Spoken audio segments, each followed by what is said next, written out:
And welcome, ladies and gentlemen. We're going to try this again today. Welcome to another episode of Wrong Side Simulations. Bring the best content from the wrong side of the airplane, the right seat. And as always, my name is Blake, and I am a real-world flight dispatcher and bring a little more context to your flight sim viewing experience. And today's mission is the same as yesterday's mission. If you weren't here yesterday, we got a little ways into the process. I believe we were just kind of going over the OFP, and we had a complete power outage. We had tons of thunderstorms in the Orlando area yesterday, and I believe a transformer blew out. So it took a few hours to get power back, so we never did get to finish yesterday's stream.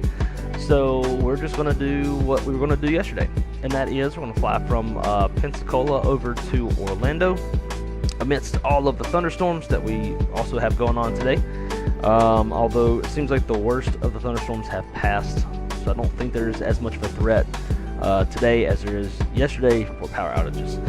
Once we get to Orlando, we'll quick turn it and head up to Myrtle Beach, and we're going to fly on Vspirit today.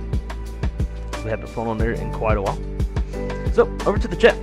My man Jim is in the house. Let's go, Jim. Great to see you, dude. Hope you're doing well. Enjoy setting up that that PC and getting everything dialed in. AJJ, the flight sim setup is a struggle at times. Yeah, I think yesterday, like the power outage caused a lot of issues. Early this morning before like I woke up in the middle of the night, so I came to do a little flight, and I had a lot of issues. Most of my hardware was not working, so I have thus gotten pretty much all of it other than the Java simulator McDo, of course, squared away. But it did seem like something to do with the power outage yesterday kind of fucked a lot of stuff up. So it took a little bit to get that all fixed. Callie Simmer's in the house. Great to see you, Callie. Let's go. Emoji, struggle bus emoji, SpaghettiOs emoji. I'm going to have to bring them back so I don't have to read them out loud. Marco, what's going on, my friend? Great to see you, dude. Welcome, welcome. Hope you're doing well. Hope the evening is going nice and fine over on the other side of the world. Andrew something's in the house. Great to see you, Andrew. When are you going to change that to like your actual last name? Every time I say Andrew something, I feel like people think I won't be able to, if they're just listening, that I'm not able to read or pronounce the last name, but there is no last name. It is legit something. Zippy Zapple, great to see you, my friend. Welcome. Aviation Austria, great to see you. Yep, so from where to where? It's going to be Pensacola, Florida to Orlando, Florida, and then Orlando up to Myrtle Beach. Just a couple quick hops to fly around on Vspirit.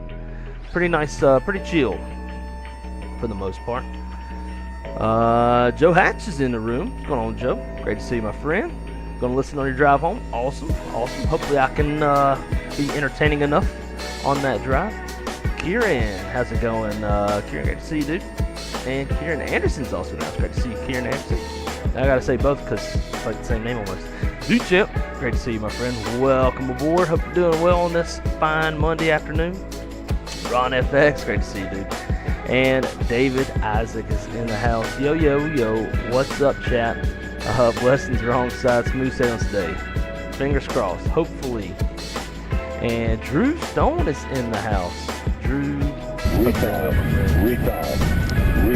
JJ, man, thank you so much for the $3 dono. Absolutely did not have to do that, but I greatly appreciate the support. Nonetheless, hope you're having a great Monday, and welcome aboard. Thank you so much.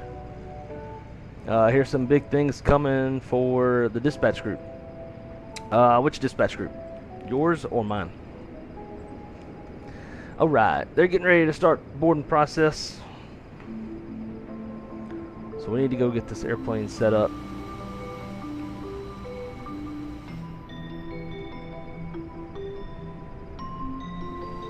Bring the camera up over this way. Give us a little pushback camera setup.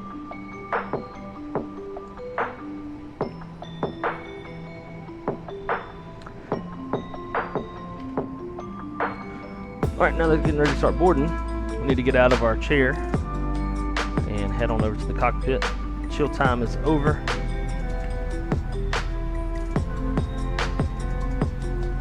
Up to the overhead, crew supply, ground control, CBR test.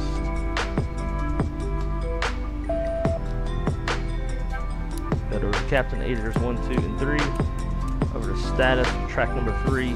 Nav logo's already on. Seatbelt, or no smoking rather. It was an auto. Omni emergency lights. AC going. AP fire test.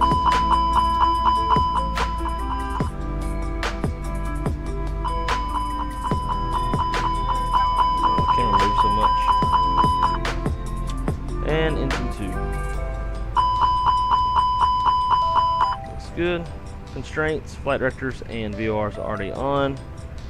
Get that ground clutter suppression and transponder into auto.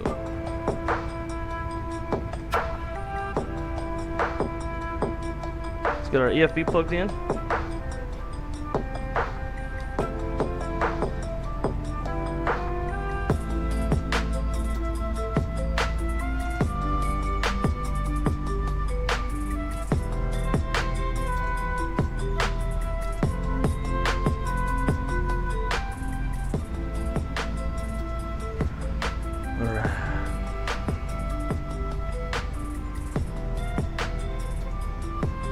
Before we get to it, let's that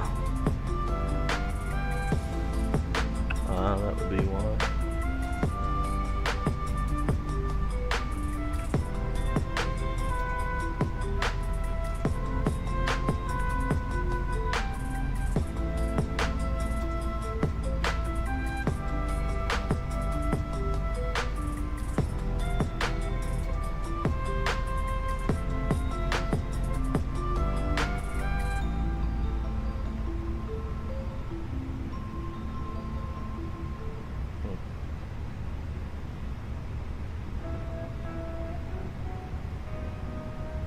Damn it.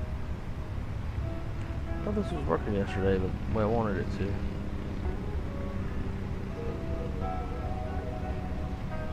Oh well. Alright. Go back to the way it's always been. Full screen. Okay. Go over the flight real quick. So we are Spirit Wings 1053, operating on the 29th of July 2024. Pensacola out at 2050Z. On tail 606, the 320 Classic, going to Orlando, on at 2212 is the plan, release ID number 4. No MELs, dispatch remarks, dispatch add fuel for weather deviations, possible hold due to thunderstorm impacts in Orlando, precautionary alternate for thunderstorms at Orlando. 393 nautical miles with an average wind component, tailwind of 13 knots, CI 50 at 330. Triple positive there is going to be 50,300 feet. Departing off runway 26, arriving 36 left. All of our weights look good. 1 hour, 3 minutes from wheels up to wheels down. Got our reserve fuel. Got our precautionary alternate of Jacksonville. 45 minutes contingency fuel. Min required takeoff fuel of 17.2. 2 minutes basic extra. 300 pounds of taxi. 18.5 on the gate fuel. And then REMF of 11.9.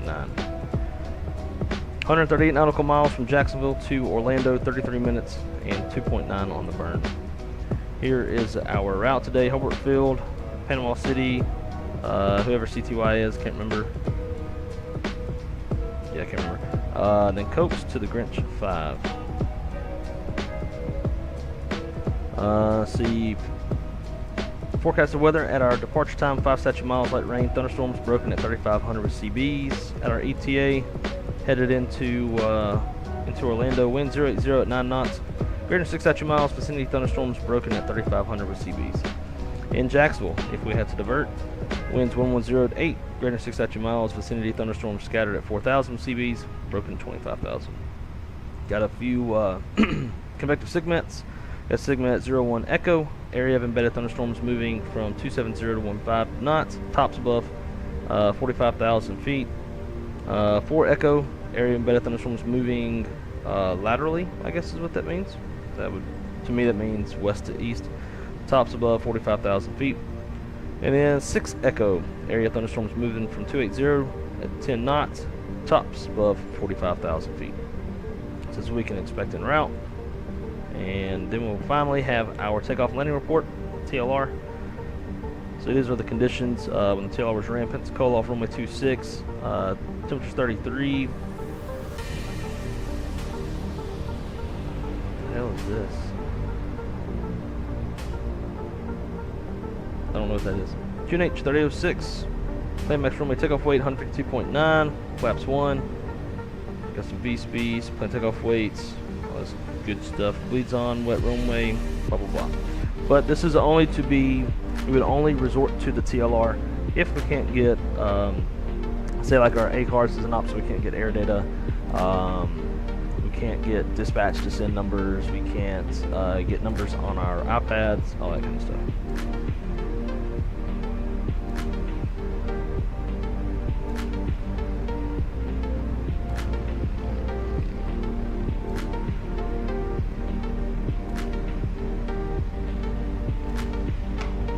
Cool. Let's keep this over here.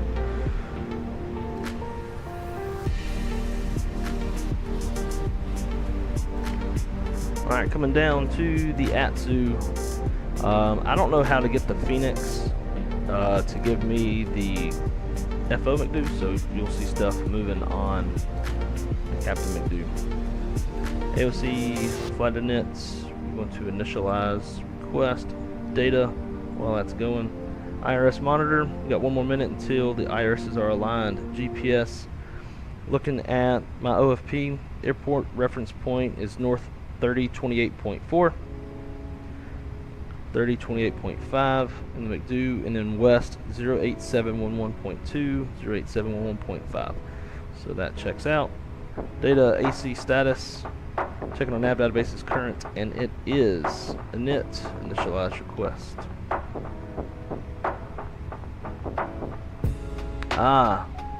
Yeah, they came to, from what I've heard, a TA that has yet to be signed, but it's a 2-year agreement, and then a full will be negotiated in 2 years. But I have no idea what the money's like or any details of the TA. NKS 1053. Cost index 50. Cruising altitude 330. Temperature up there is minus 39. Temperature on the ground is 28. Tropopause 50,300 feet.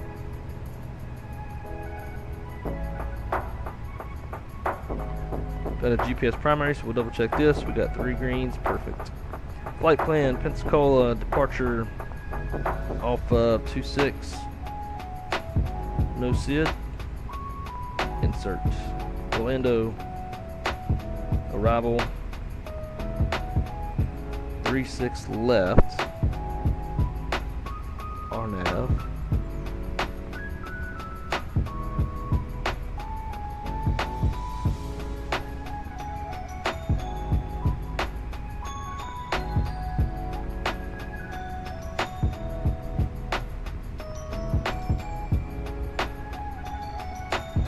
Approach via, we got X-band or LoRa. We'll do X-band, and we'll have to get rid of the hold.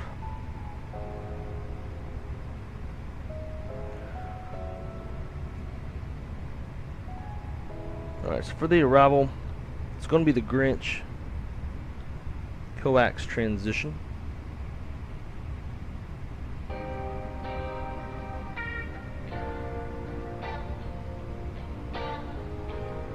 Matches up perfectly. RNAV 36 left via X-band Grinch 5 coax transition. Perfect.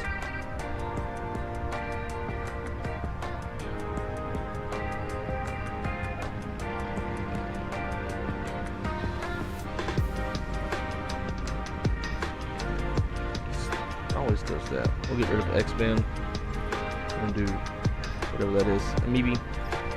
Alright, secondary. In case we lose an engine, because I do have random failures turned on. KPNS/KPNS.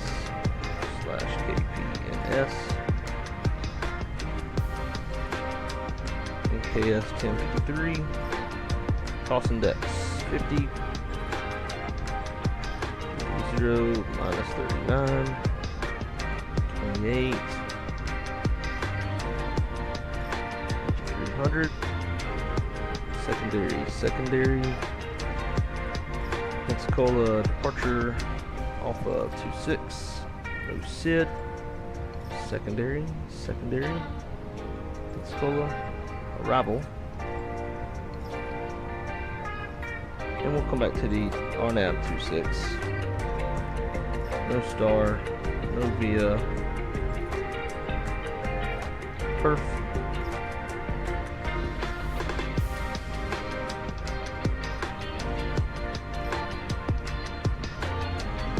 Current weather winds 130 at 9.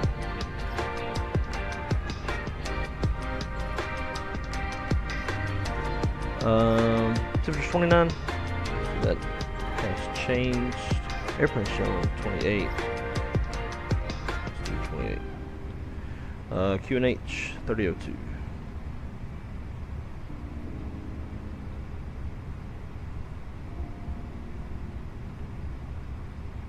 Minimums on the RNAV 26, LNAV, VNAV is going to be 363 on the Barrow. Cool. Nits. Wind data request. Back over to our OFP. Zero fuel weight's planned at 125.8. Throw in our standard CG for now. Block fuel is 18.5. What do we got on board?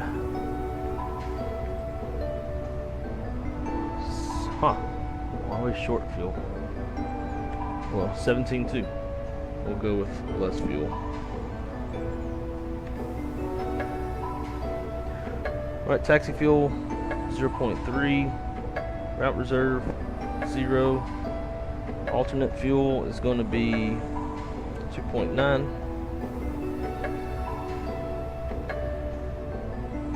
45-minute reserve. Prog page, KP&S 26. Sounds like they're done boarding. So actual zero fuel weight is 125.8 with a CG of 28.9.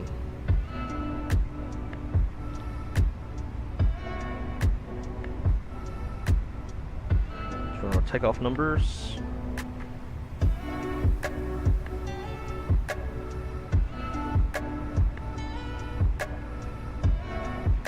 Wet, flaps configure optimal, force toga, yes, for the thunderstorms in the area in case of any low level wind shear. Any ice off, packs on, calculates. And we'll send to the McDo. Flaps 1 down 0.1, no flex, 1610s are accelerate. This is showing 1620.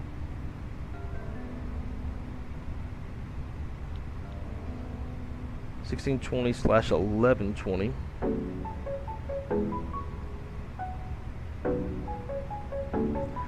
(153538).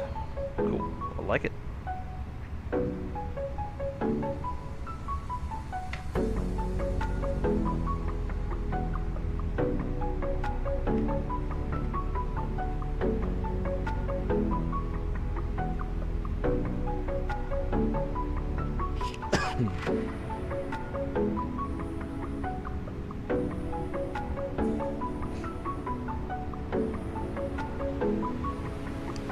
Our CTEP over to 19.9.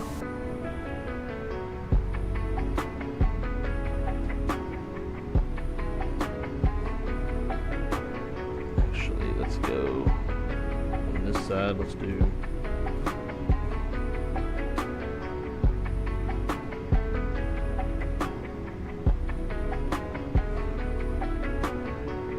and over here.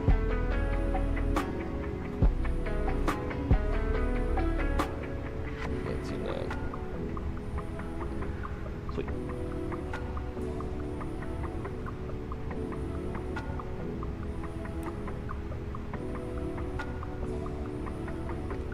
Sure, we got some messages, so we'll clear these messages out.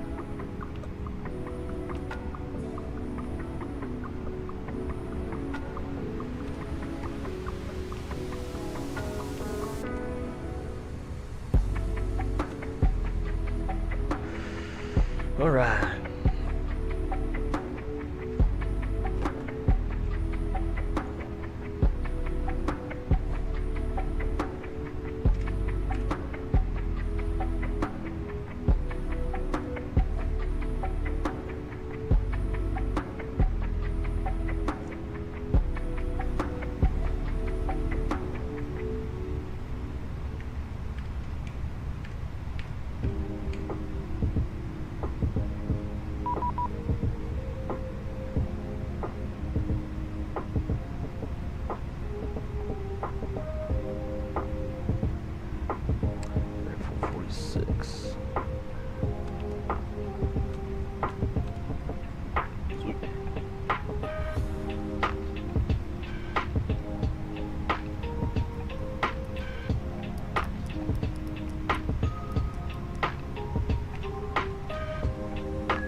Alrighty, departure brief. It's going to be a right seat takeoff. Aircraft type is A320 for tail strike avoidance. We have no MELs, no CDLs. We're going to be taking off of runway 26. So we'll push out nose to the south. We'll single engine taxi Alpha 7 to Bravo across 17, Bravo all the way down to Bravo 6, runway 26. We got this here one hot spot. And of course, we got to go elsewhere to find it. Be alert to multiple taxiway and runway crossing points surrounding the intersection of runway 1735, runway 8 and 26. Yeah. So we'll keep that in mind. Anyways, like I said, single engine. We'll start the second one as we get down after we cross runway 17. Threats. Weather is a threat, so we're going to be taking off in toga. We'll be on the lookout for any low-level wind shear. Terrain is not a factor. Standard abort procedures below 80 knots in the low-speed regime. It'll be my decision to reject, complete stop. We'll set the parking brake, call the flight center stations. We'll analyze the situation. Call for any ECOM actions or emergency evacuation checklist as required. After 80 knots, we're only going to abort for 4 reasons: engine fire, engine fail, anything that makes us feel like the aircraft is unsafe for takeoff. And above V1, if we pop an engine, we're going to go flying. Engine fail procedures: to speed up, or we'll fly runway heading, we'll speed up, clean up. Acceleration climb altitude is 1620. If we need to come back, we'll come back to runway 26. As long as weather's no factor. If weather becomes a bigger factor over the field, then we have Mobile as our takeoff alternate. That's weird. If all goes as planned, we're going to take off runway heading. We'll RNAV to our first fix of Hubbard Field, and our initial climb's up to 6,000. Cockpit prep. Maintenance log and tails on board and checked. Gear pins covers are removed. Seatbelt signs are on. ADIRs are nav. Altimeter is 3004 is set. That's showing 3003. Get updated weather. 3002 is now current. And the EFB is checked.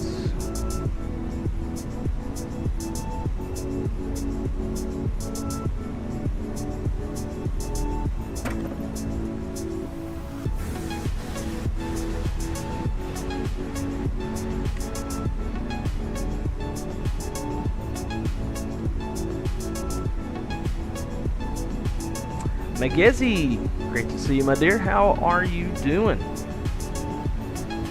How's everything over in, on your side of the world?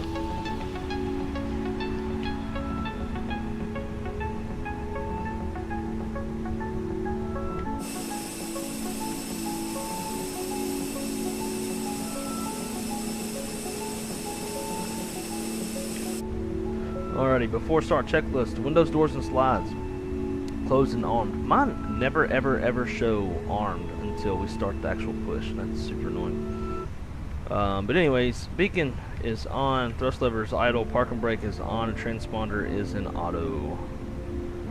4-star checklist is complete. Let's get this thing going. 12 viewers and 12 likes. Cheers, my friends. Even though it's just an energy drink, we'll probably be pouring a bourbon here shortly.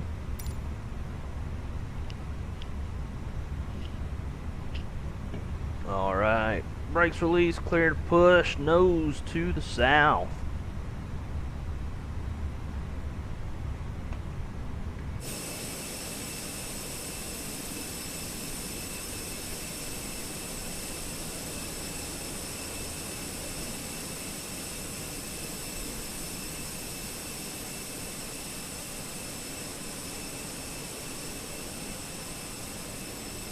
While we're pushing, here's a look at the weather that we're going to be dealing with. Vicinity thunderstorms here, and then some blobs on the way.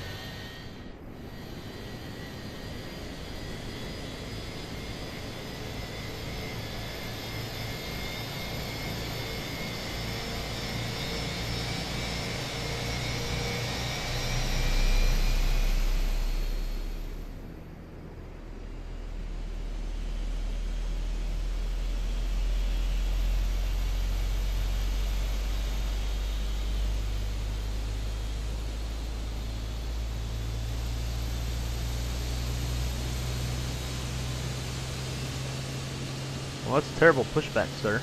Putting me right into the damn taxi light.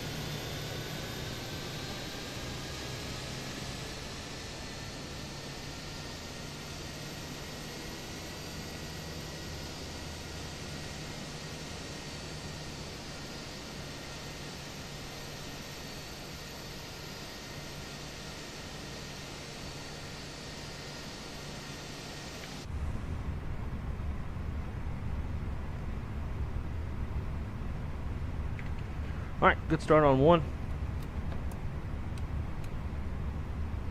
Flaps 1 down 0.1.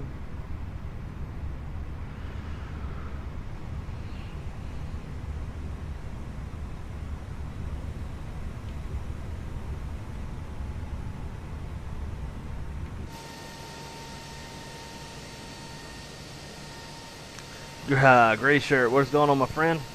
Great to see you. How's the Monday going? Hey, Gacy, glad to hear you're doing good. I am doing well myself. It's always a great day when I get to hang out with y'all and fly the sim. Pushback guy hitting the bourbon already. Yes, he has. Yes, he has.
Crystal's calling, of course. Right when I'm trying to stream.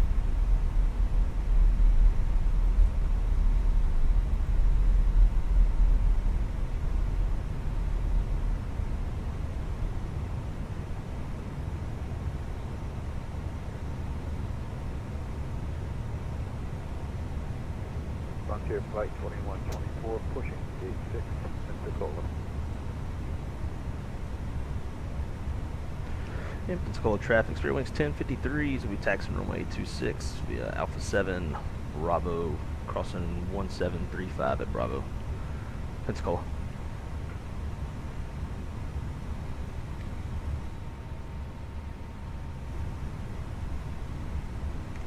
So I do have live traffic on as well,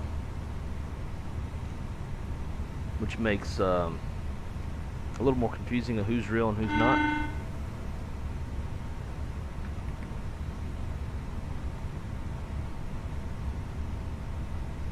Yeah.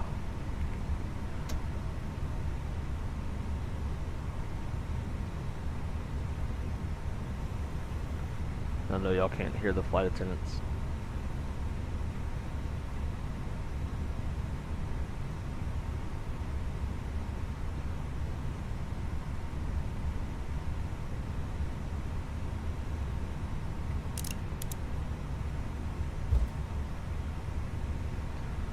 Brake check, pressure 0.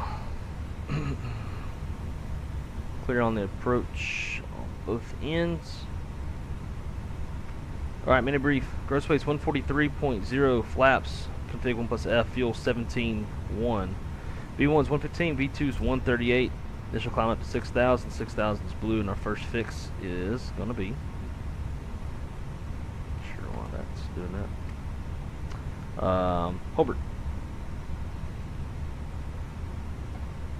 And let's get number 2 started. Oh my god, Crystal. Stand by, guys.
Alright, good start on number 2. Flight 2124, taxi runway 17 via Fox 1 Alpha, Pensacola traffic.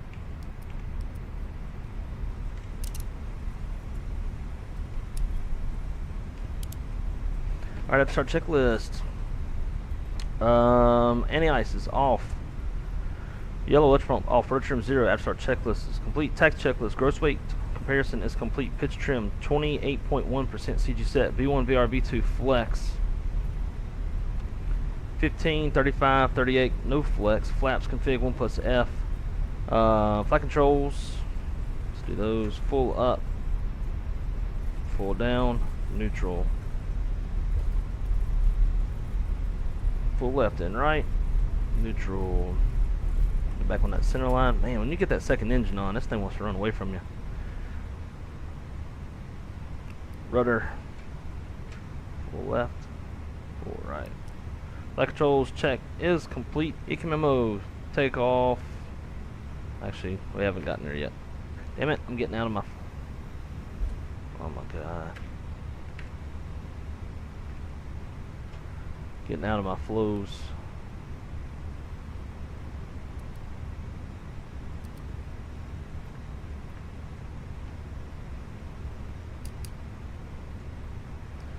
Alright. EQ memo, takeoff all green, ECAM status is checked, predictive wind shear is on auto, TCAS code set, TAR, cabin crew is advised.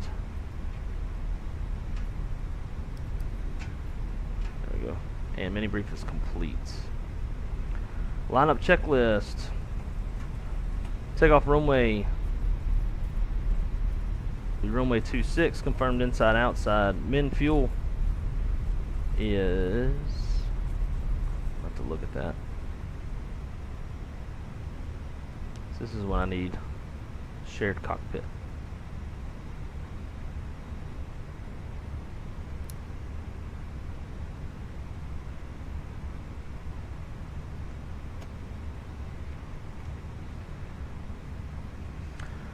Min required takeoff fuel 17.3. We got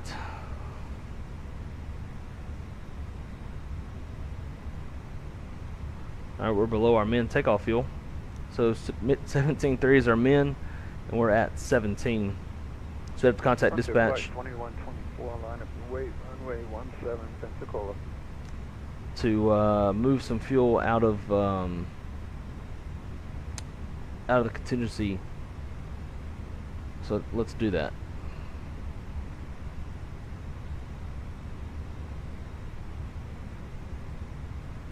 Hey, in Frontier Spirit, if you want to go ahead and go, you're more than welcome. We gotta move some fuel around. Made our man required. Okay, that works for me. Thanks a lot. Good flight, dude. Hey, you as well. All right, let's so show you how we would do this in real life. Control of traffic, Frontier Flight 2124. Using SimBrief. 17 RNAV troop. So we got 17,000 pounds of fuel on board, right? So what we're going to do is we're going to block the fuel at 17,000 pounds. Then we're going to come over here to our domestic, or our contingency fuel. And now that we're out of the gate, we can zero this out. So basically we're going to say none. And generate. Once we view this, our min required takeoff fuel should have gone down quite a bit. So here is the min required takeoff fuel. Now it is 12.7. We got 17,000 on board. So we are good to go. Basically what we did is we moved all contingency fuel, which was here, to, let's say if we call this the line, right? The min required takeoff fuel is the line. We moved everything out of contingency below the line. So anything below the line is not required to be on the airplane once you take the runway. We now have 40 minutes of fuel plus our alternate, which is obviously required. So now we would be good to go, and our dispatcher would do that for us.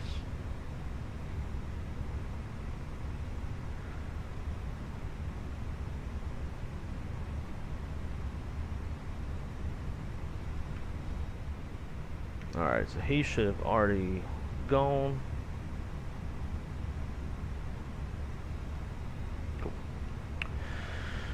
Cool. Anyways, fuel min required now is 12.7. We got 16.9 on board.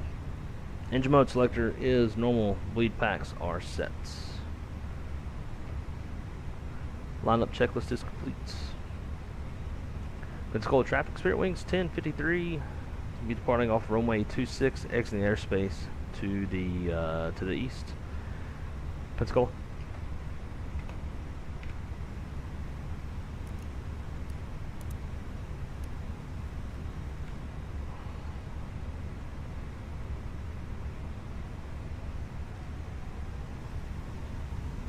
All right, looks like we're clear on the approach. Clear down the runway.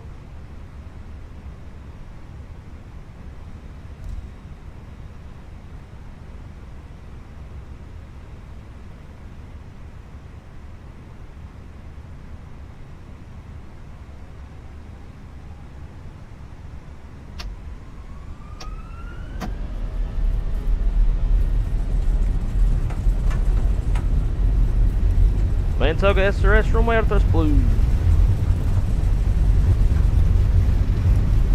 Hey, nice thrust set. G1.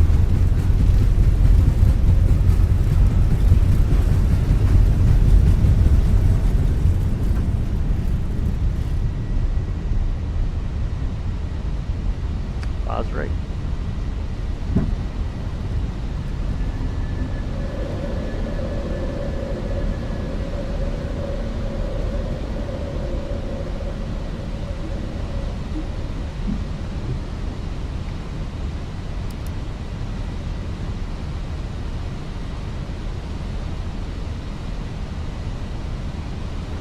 Pensacola traffic, Spirit winds 1053 is clear of runway 26. We're going to be exiting the airspace out to the east. Pensacola, final call.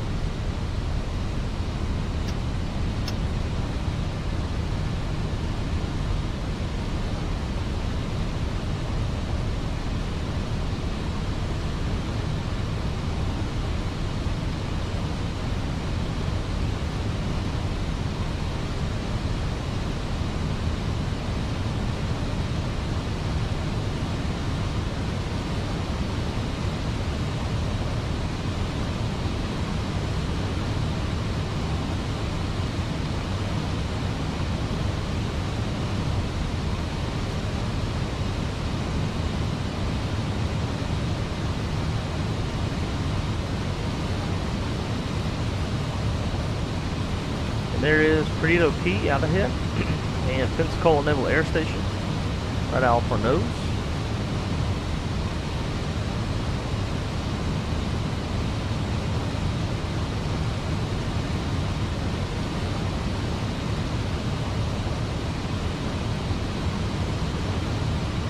After takeoff checklist, landing gears up, flaps retracted, APUs off.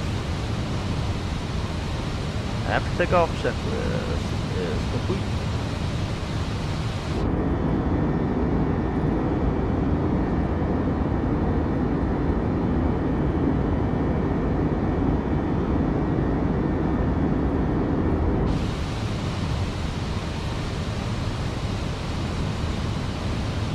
Speed alt star.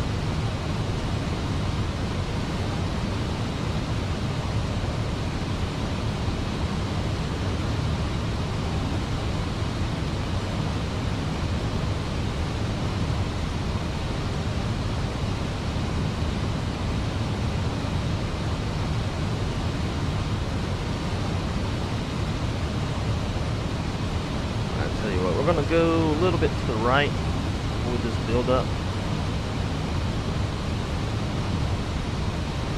Say 20 degrees. And we'll keep that climb going as well. Up to our final.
Alright, back over, let's see.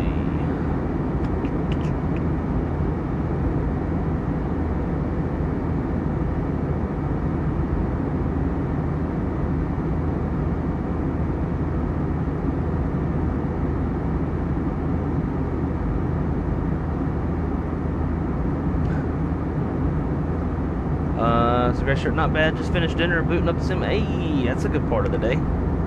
Porter, what's going on, man? Great to see you, dude. Captain Nate, what is happening, man? Welcome, welcome. Got jury summons today. That ain't no fun. Hopefully it's a fun case, though. I think we're going on vacation on the 18th, so hopefully that's a good enough excuse. Hopefully, especially if you've invested money. You guys laugh now, but soon enough you'll get summoned yourself. Have fun with jury duty in Phoenix there. Yeah. I've never been summoned yet, but now that I said it on the internet, I'm sure I will.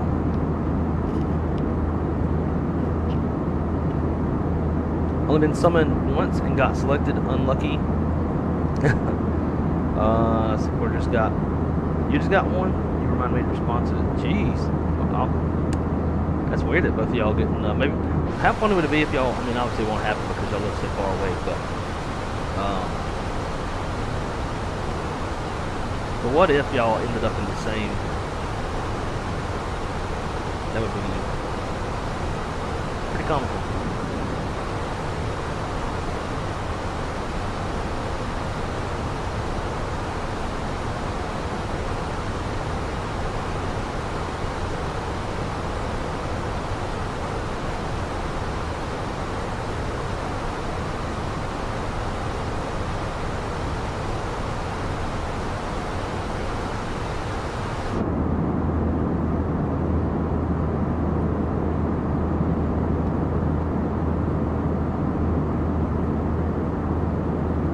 Yeah, summons is a sure thing as an adult. Getting selected is a whole other type of unlucky.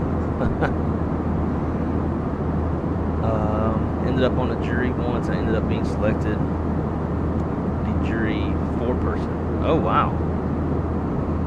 Got picked twice, both sexual assault cases. Oh, Lord. Probably got to see stuff you don't want to see.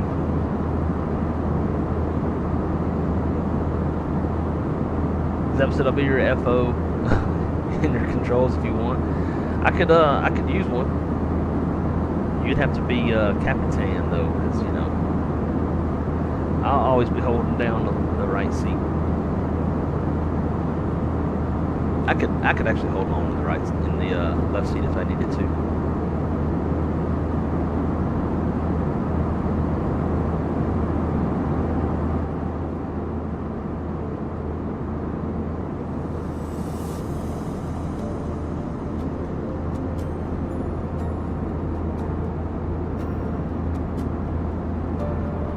Currently loading passengers for Jet 108. Nice. What's the city pair?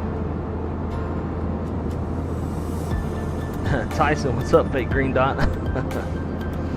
What's going on, Tyson? Great to see you, dude. Welcome aboard. I'm doing my ranking flight on New Sky to join. Hey, there you go. Hell yeah. Man, Throttle Tech looks so nice. It is actually not Throttle Tech. It is Flight Sim PM.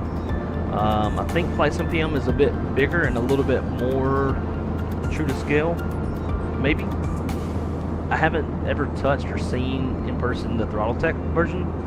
So it's hard to say, but I do think it's a little bit bigger. Maybe. I also have a Flight Sim PM 737 throttle in production right now as well. I'll be using for anything not Airbus.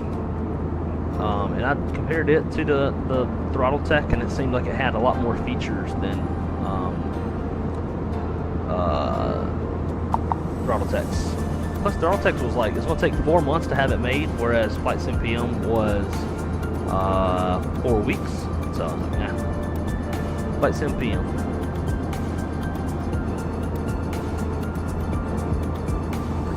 Amazing scenery, weather deviation.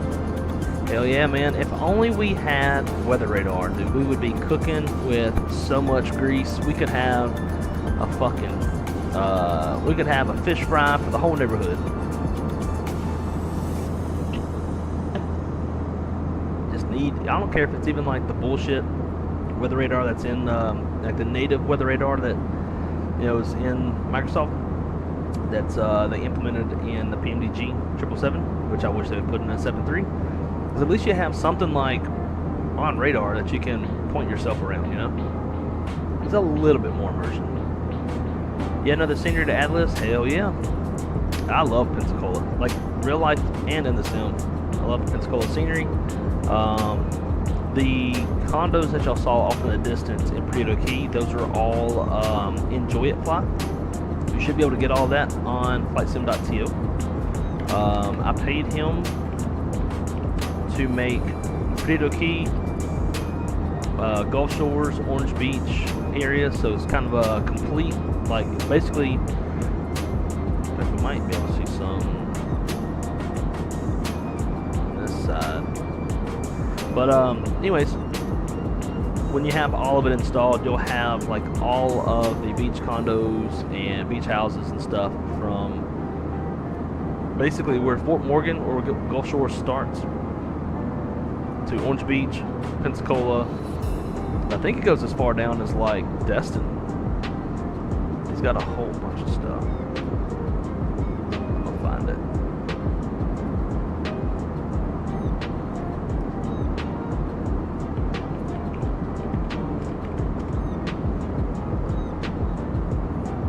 Yeah, so he just like, for areas that don't have satellite rendered scenery, he creates that. And if there's a particular area that you want and you want it prioritized in his list of sceneries to do, you can pay him a little bit and he'll do that for you. And I've always wanted Pensacola and not Pensacola, but Gulf Shores, Prieto Key, Orange Beach. So I paid him and made it happen really quick. It was awesome.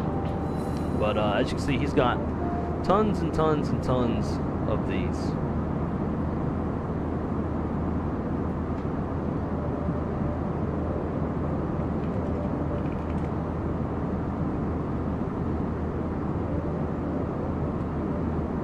Just to give y'all an idea. So we departed from up over here, right? This airport. His scenery will start about here and it runs all the way down the beach. Pensacola, he has a fix for this Pensacola bridge, which we saw on the climb out, because natively to the sim it goes like under the water. And then I believe he's got Navarre Beach, Destin. He's got quite a number of these. So, you know, if you like flying along the beach and seeing all the high-rise condos and whatnot, then something to look at.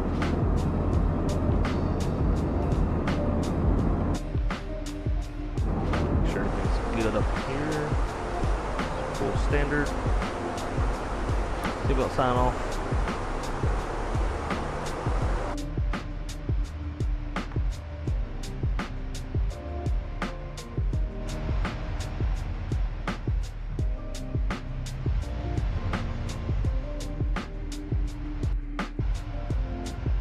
Cable.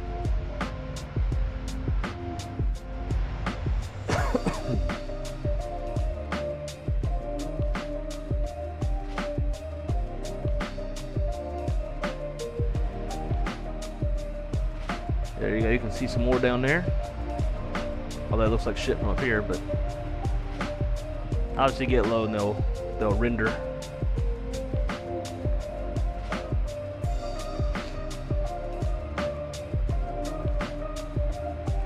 Jack can attest to my greasing abilities. I don't care if you can't even grease it. I'm still down.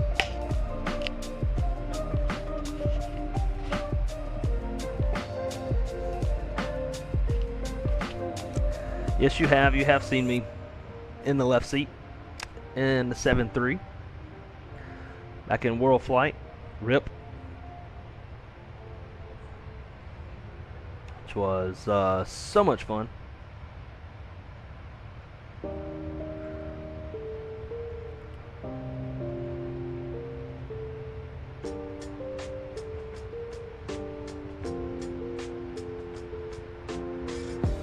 Let's see. So, if you're wondering what she's talking about,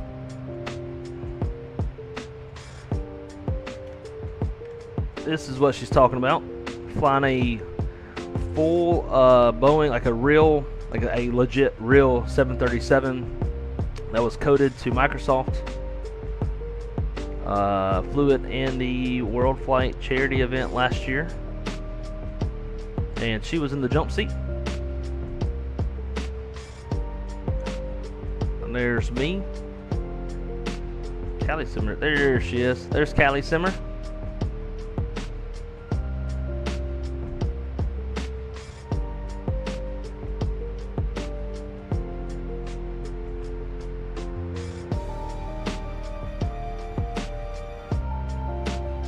Super dope. Super dope.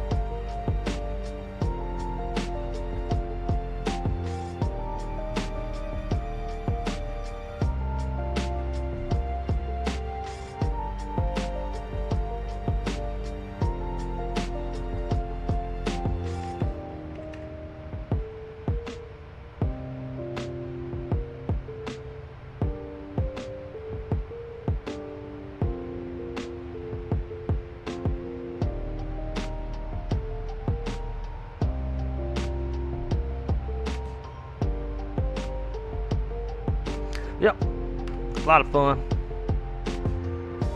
If you'd like to watch this, we'll put the link up in here.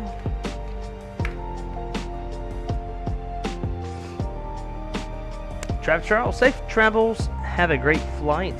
Where are you flying from and going to? Well, first of all, Travis, thank you so much for that. We are flying from Pensacola, Florida to Orlando, Florida. Then we're going to quick turn and head over to Myrtle Beach. Just doing some quick and easy Vspirit flying today. So I could log some PyReps. Not too far away from 100 PyReps, which is pretty cool. But welcome aboard, my friend.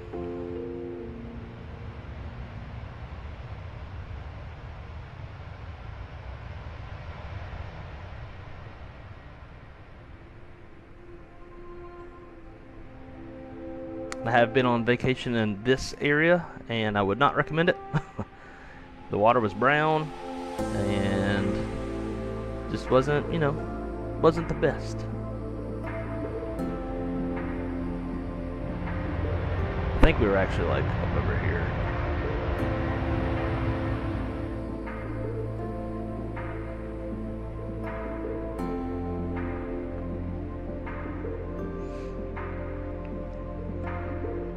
Drew, what's going on, dude?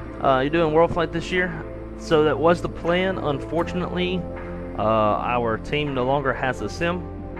So for our team, it's not likely at all that World Flight's going to happen this year. So I was, but now none of us are. At least that are on my team. But I wish it was. Wish it was. Why not St. Croix? I have St. Croix scenery. I've flown it. I've streamed it to it a few times, a couple times at least. The only thing with St. Croix, like on days like today where I don't have as much time, it's just no matter if you're trying to do like, you know, a realistic flight, at least in the airliners, you're gonna be coming out of like Lauderdale, Miami, you know, somewhere in South Florida. Or Central Florida, and that's going to make that flight a good like 2.5 to 3 hour flight. So that would be the only reason for today why I wouldn't. But yeah, I've got St. Croix scenery. I think actually I might have St. Thomas scenery. Is there scenery for St. Croix? I've never flown into St. Croix actually.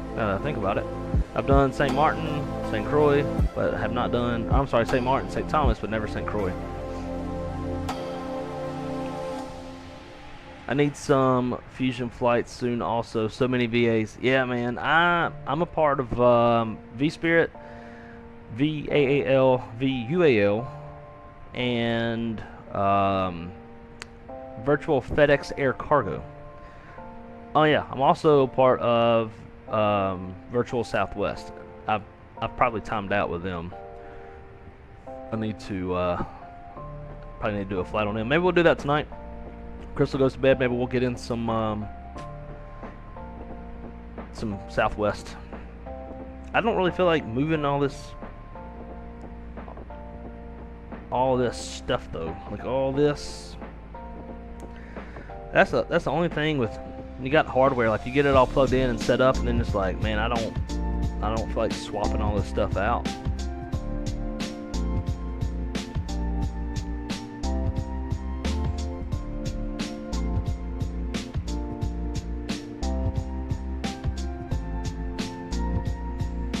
Postpone jury duty until December for now. We're working on getting another sim, probably not this year. Yeah. I'm telling you, like, I am so dead ass serious. If I was single, I would 100% buy a Scalarchi 320 sim. And me and Crystal have been talking to like lenders and realtors for like buying a house and stuff. And I asked Crystal yesterday, I was like, what if, like, if we go to buy a house, like, what if I included the money required for a sim in the home loan? Because it's like, you know, it's a furnishing that needs to be in the house, you know? I still don't know if she would let me or not, but...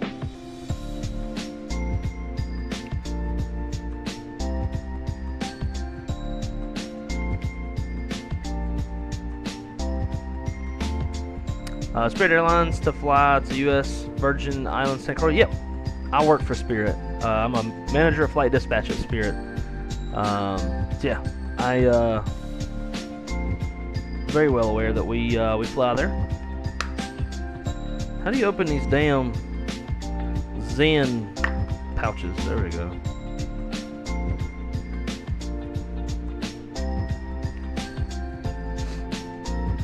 Any of y'all do this Zen shit? It's like tobacco, not, it's nicotine without tobacco. This one's coffee flavor, so I was like, you know what, I'll try it. I used to dip a little bit back in the day.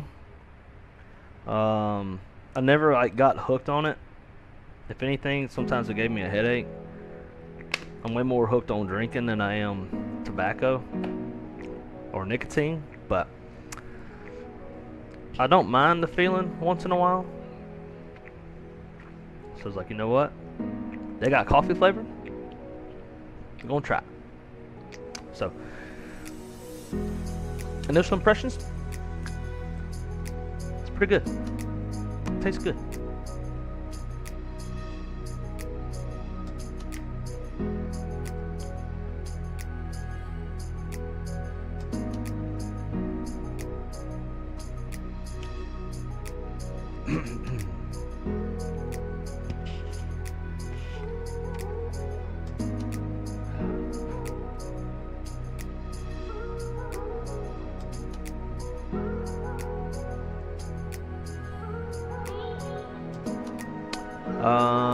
AJJ, maybe I missed something before where you said it's like Photo Sim Labs or something.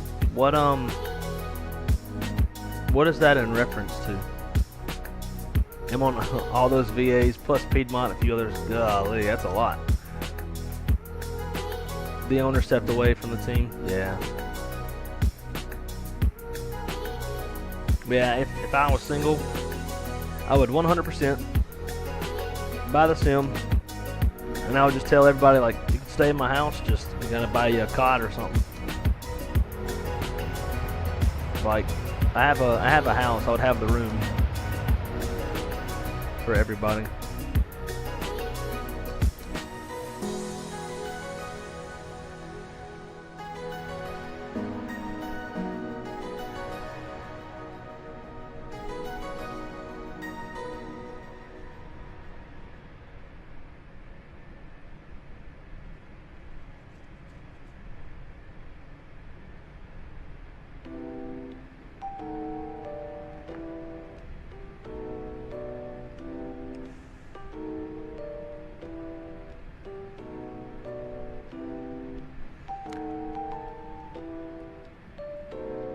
One's so bad, especially with its Fenix plugin.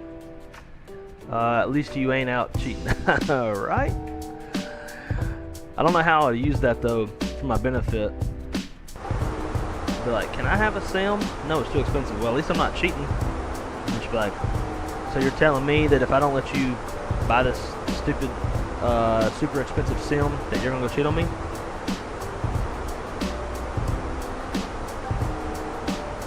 that wouldn't work very good.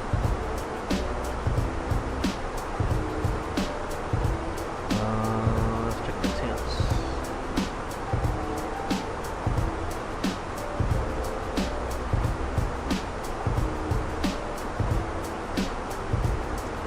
Damn, I'm getting a little buzzy now. It's nicotine. Yeah. So here's my question though. For the Fenix plugin in the Scholarchy sim, if you're sitting in the cockpit per se, like a real physical cockpit, obviously you're not looking at the virtual cockpit. So when you say Fenix plugin, is it like it's plugging in the Fenix systems? Because other than that, like, that would be the only thing I would want is the Fenix systems and all the stuff that Fenix does, like the flight attendant calling up and, you know, all those things. Otherwise, like, as long as my avionics and everything works, I just need visuals.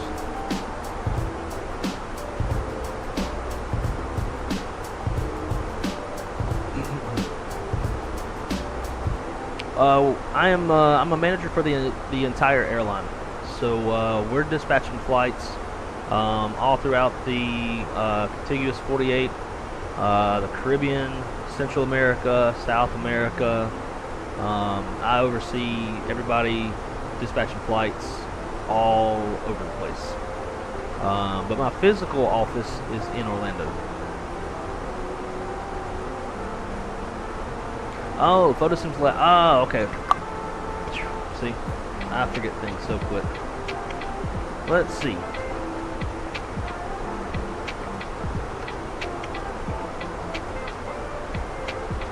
Photo sims. Maybe I even have it, and I wouldn't even know it.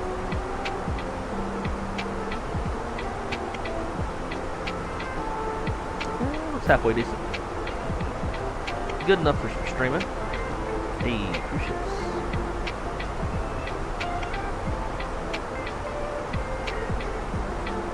Where can I get it? You have to buy it in the marketplace. I hate buying stuff in the marketplace. It takes so long to get updates.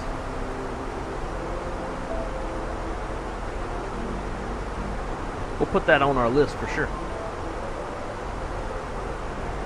Jim said, nice graphics. Wow, I appreciate it. You're going to be right there with, man. Wes. What's up, dude? Great to see my friend. Check Discord messages. A little buzzy. A little bit. Scholarchy. Oh, yeah, we'll get there. Yeah. One day, me and Jim will both have Scholarchy setups. I would want the full cockpit so that I can, like, have, you know, people fly with me.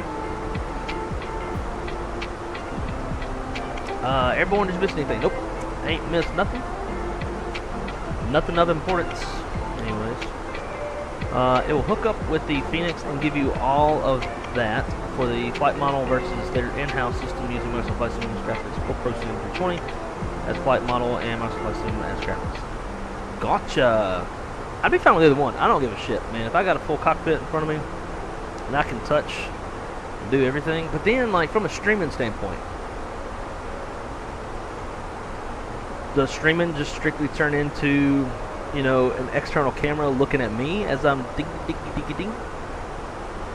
I don't think streams would be as enjoyable for y'all because I'd have to get a really high-end camera, I think. I'd have to, like, have a camera that's running 4K and streaming 4K,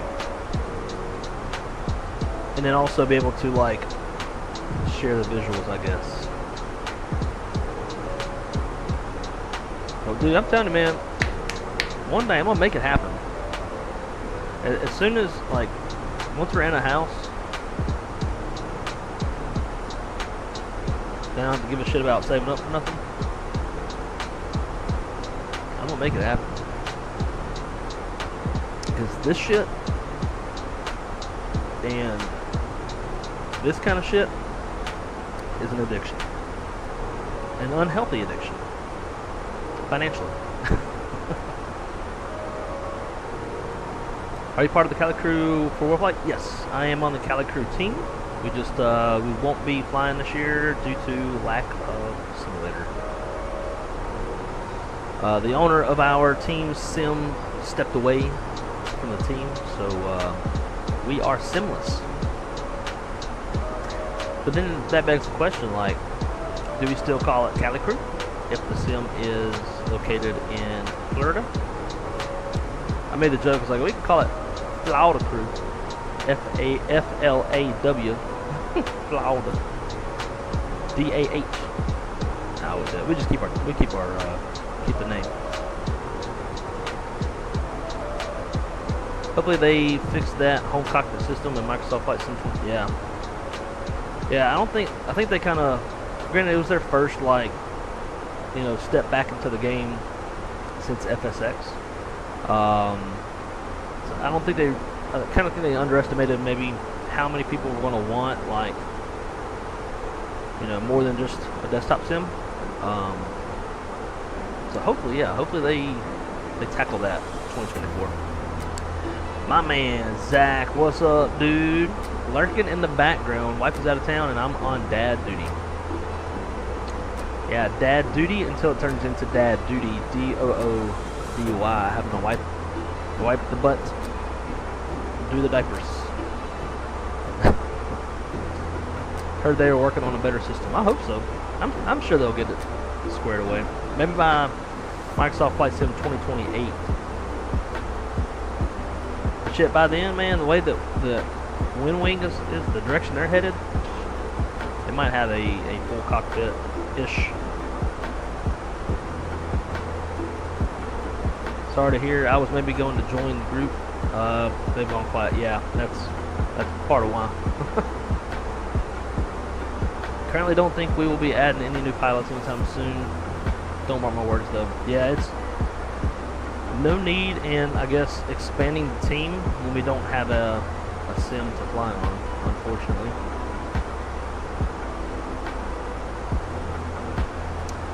But again, if I was single, we could have 25 on the team. Probably give a shit. That was one of the big concerns, was staffing in the sense of giving people adequate rest.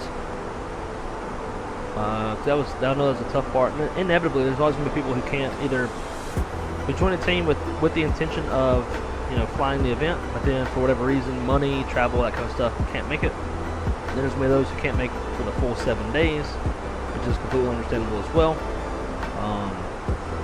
So yeah, I think you gotta have plenty of pilots. Otherwise, the same people have to keep flying, and you get wore out. I mean, it's 7 straight days of flying. Okay, so we are coming up on top of drop. We need to prep the airplane real quick. So let's go. Actually, this is. Oh, we have FLS. So we're gonna do that.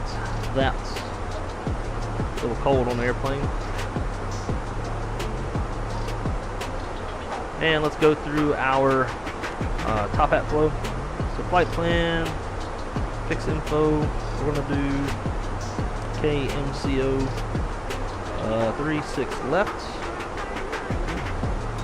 And since it's an RNAV, it's gonna automatically draw our extended line for us, so we don't have to do that. We'll just put a 5-mile range ring around the airport, or around the runway RadNav. We'll hard tune the ORL, VOR. Proc page, KUXIU 36 left. Put that in. Perf. Next. And let's get our current weather in Orlando. Wind 050 at 9 knots, 10 statute miles, fuel at 4,000, fuel 7,000, broken at 30,000, temperature 28, dew point 25, altimeter 30.04. Yeah, doesn't look like there's any. Looks like all the thunderstorms have moved out. So that'll be fine. Get out of our way, weather. We'll take a look at radar. We'll pretend like we're connected to the Wi-Fi. That doesn't look like what the METAR says. We can't refresh that data. That's current. there's the airport, and there's weather. So we might need to shift our arrival. We'll go with this, but if this weather becomes an issue, we'll swing it to the east side, and we'll shoot 35 right. Cool. So 0509.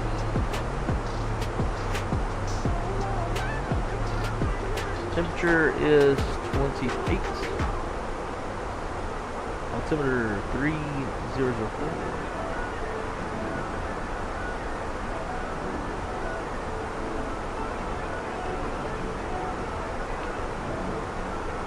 Alright, so we are looking at 22-7. It's effective 22nd of April 2021. RNAV, runway 36 left. Final approach course 5 degrees. We'll intercept the glide path at 1,600 feet. Touchdown zone elevation is 93 feet. MSA in the area is 3,000 feet. We'll go miss climb 500, climb left turn 3,000, direct to more, and hold continue climb 3,000. Transition levels 18,000 feet. 3-degree glide path. Minimums this approach 406 on the barrow. And then 7/8 of a mile is the Viz Men's.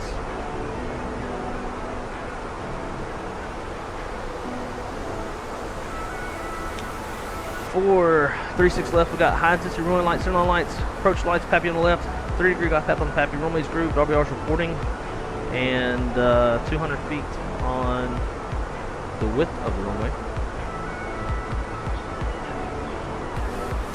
Runway length is 12,000 feet. So we'll keep our auto brake low so we can get off by Juliet. Be right hand, turn off, exit Juliet, cross 36 right, and we'll head over to airside 1. We should be getting an ACARS message soon about our parking in Orlando.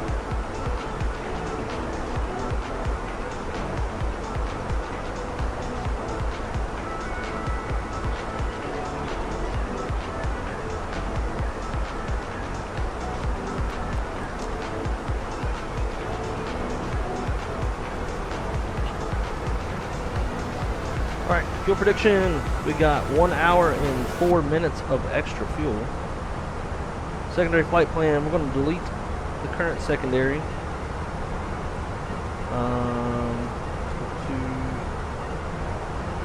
omit that.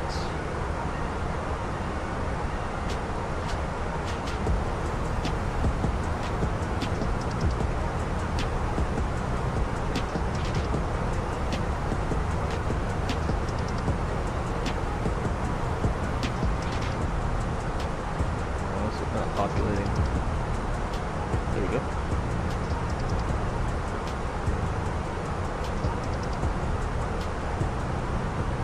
Five right, no star,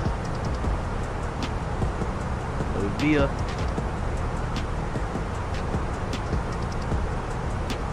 I'm gonna delete the rest of this stuff.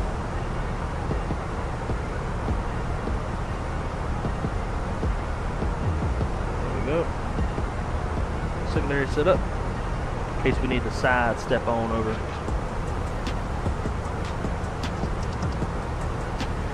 Alright, got a company message.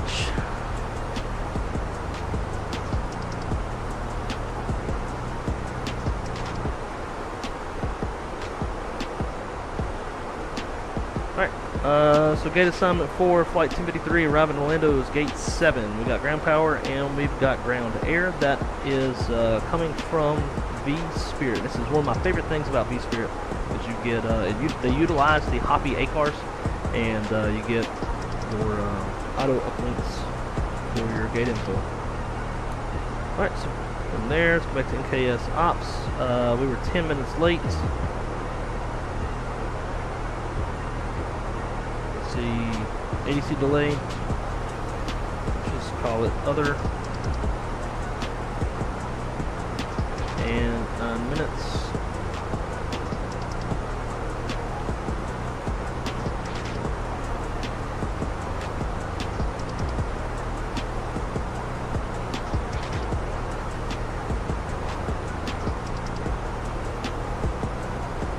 Oops.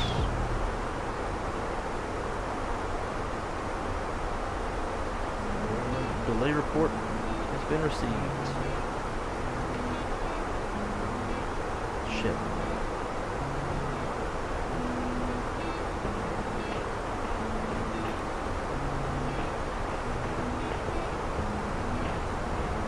Happens you keep having your head down, missing shit.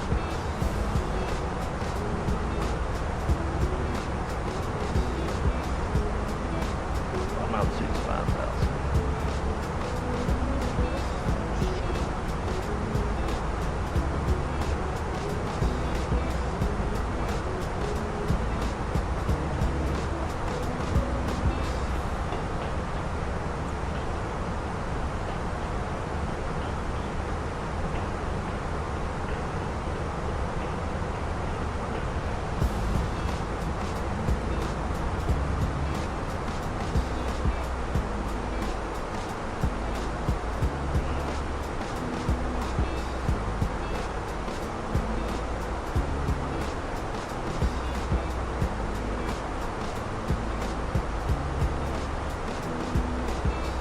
You guys, give me 1 sec. Be right back. I'm running back real quick.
Alrighty guys, we are back.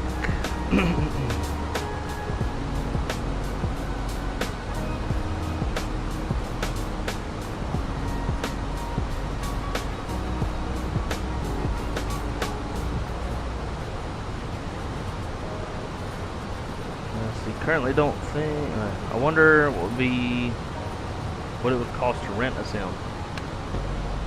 Honestly, a lot. I mean, it depends on what the sim is, where it's at, that kind of stuff. I know just this is like a almost non-applicable example. I know like at FedEx, the hourly cost to fly an MD-11 full motion sim is $1,000 an hour. Other places I've been for like a fixed, it's gonna be like a couple $100, like $200-300 an hour. So a lot.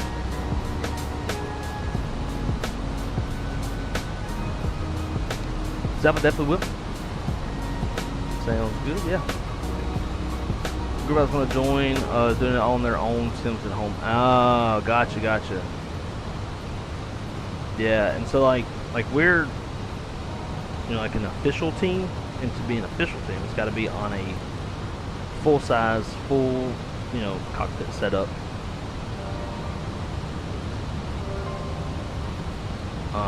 Raising money for charity, and got sponsorships and partnerships and all that kind of stuff.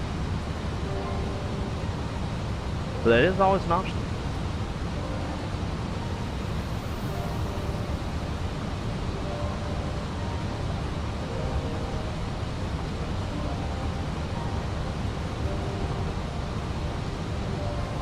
Ah, find the same flight offline. Gotcha. Simbrief gave me it gave me 3-5 ride as well. But since we're coming in from the west, only on the west half of the airport, that's how we plan it, and they would probably do it in real life. And I doubt this weather is going to be an issue because it's basically non-existent. Like, there should be weather all in front of us right now. But it is non-existent. It says the 1930Z. Oh, this weather's old.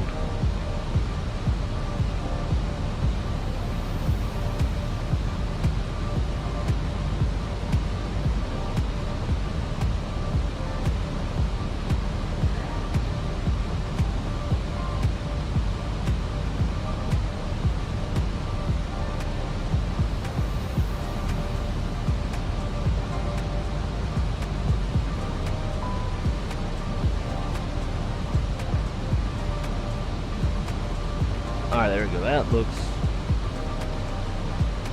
We've got the weather data to get the current, and the weather is well off to the west, so no factor.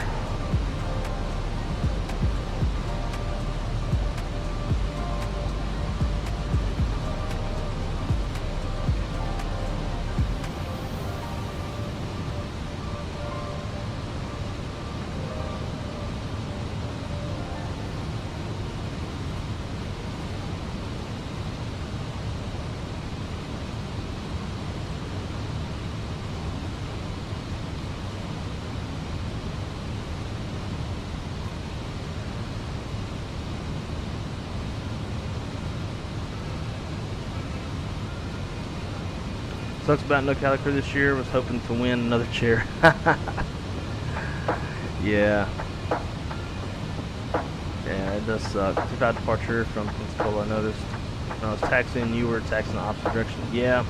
Simbrief gave me 2.6, and I didn't even check the winds. I just kind of gave it the blind benefit of the doubt that it gave me the correct runway off of the winds, and either the winds shifted because of the weather in the area, like the thunderstorms. Yeah, like when Frontier went off of 1.7, they got my attention. Man, what the hell,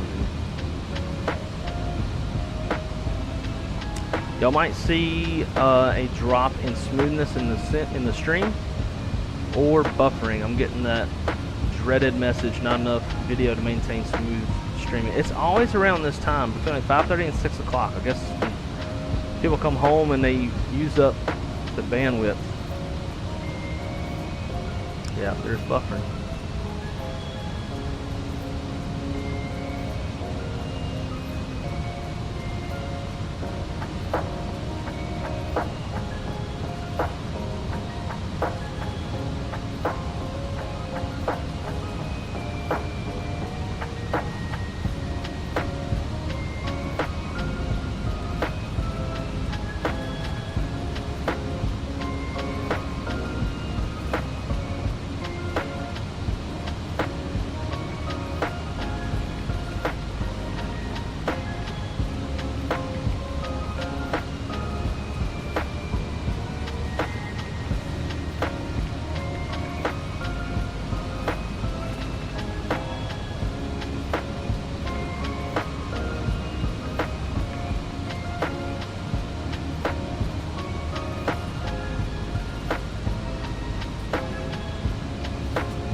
Alright, approach checklist, briefing's complete, approach stable by 1000 AGL. Decam status. Checked. Seatbelt signs are on, minimum. Sparrow 406 and altimeters 3004 set.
Bullshit, man.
Well, under traffic, Spirit Wings 1053 is on an 8-mile final, runway 36 left, Orlando. 2,500.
Orlando traffic, expert wings 1053, 3 mile final, 36 left, Orlando.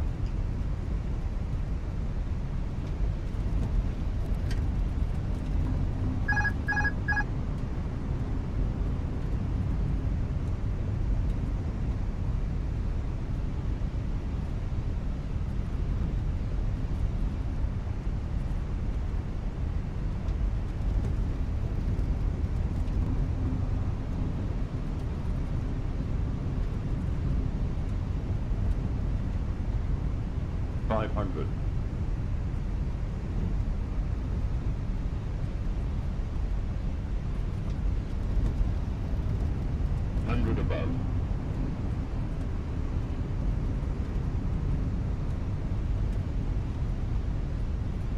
Minimum.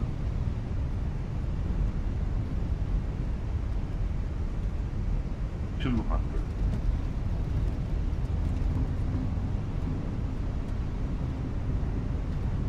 $100. 50. 40. 30. 20. Retard. 10. 5.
Orlando traffic, Spirit Wings 1053 is clear of runway 36 left at Juliet. We'll be crossing runway 36 right at Juliet.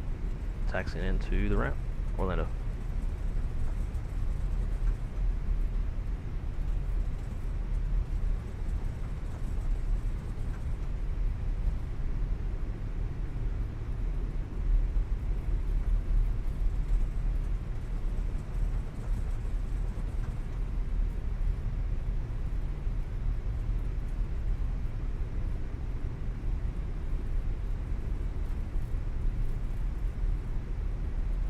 I'm still getting the message and it's still saying that it's I'm still seeing it frozen. I'm gonna refresh and see what it's showing.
All right.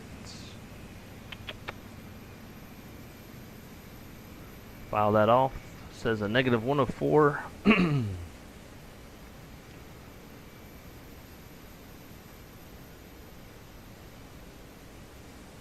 Yep, negative 104 on touchdown. Wee bit floaty, but not bad.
Or you know what? I could probably change.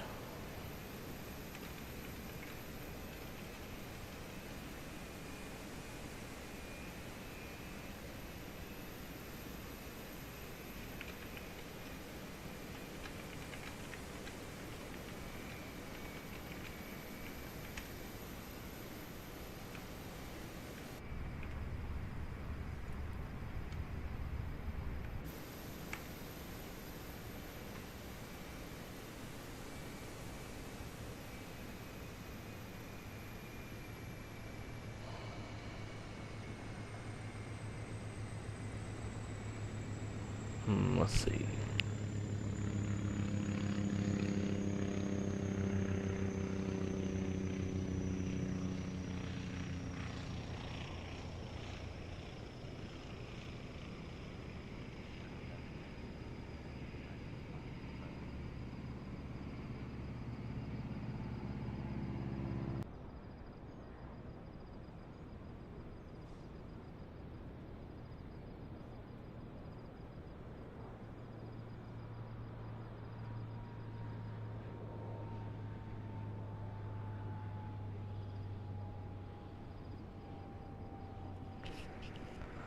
Alright guys, good news. So I reduced the resolution to, let's see, what did I take it down to?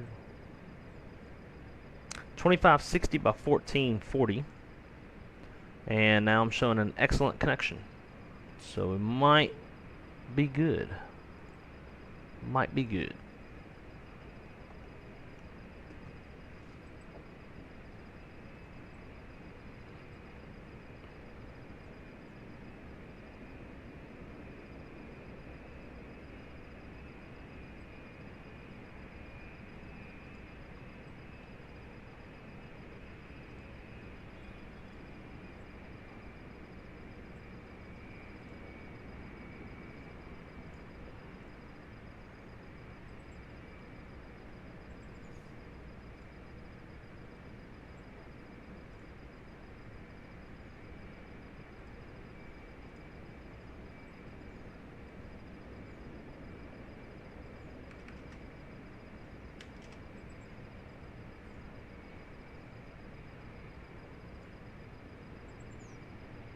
136.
If y'all can see me, I am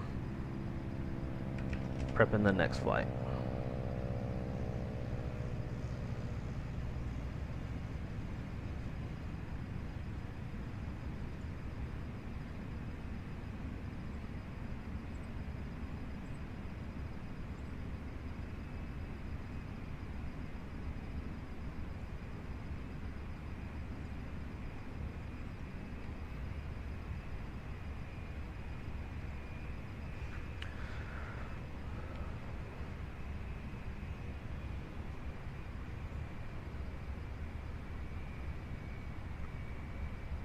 Of his heading list. Cool. Glad we're back. Sorry that went to shit. It's about par for the course this time of day. It's always between like 5:30, 6 o'clock that I see a lot of these issues. So, let's see. Let's pre-file this,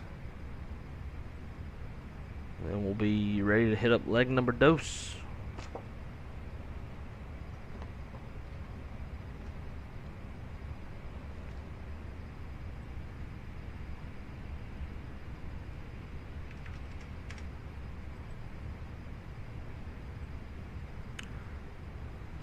That one fans, 2 PDC, 260 Bravo, 600 RBR, file,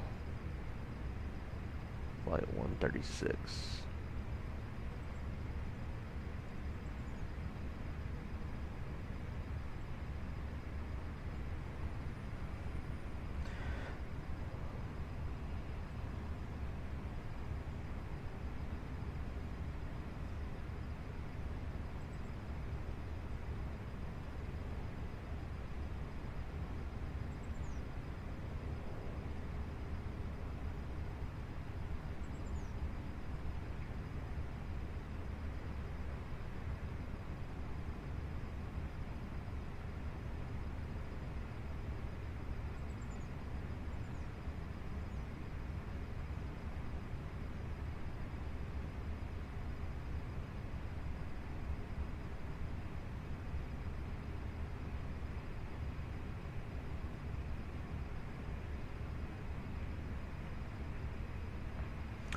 All right, guys.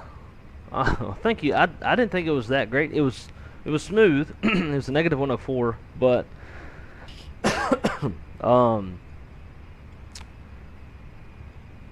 the crosswind, I don't know. I got a little squiggly, but other than that,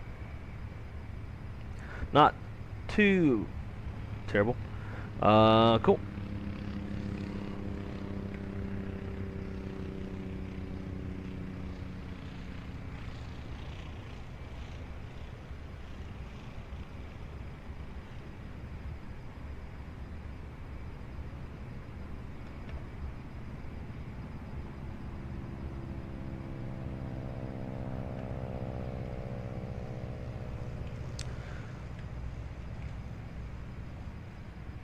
let's import the next flight.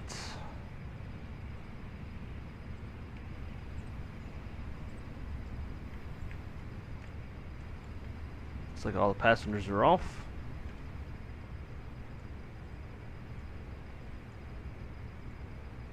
And we'll start the next one.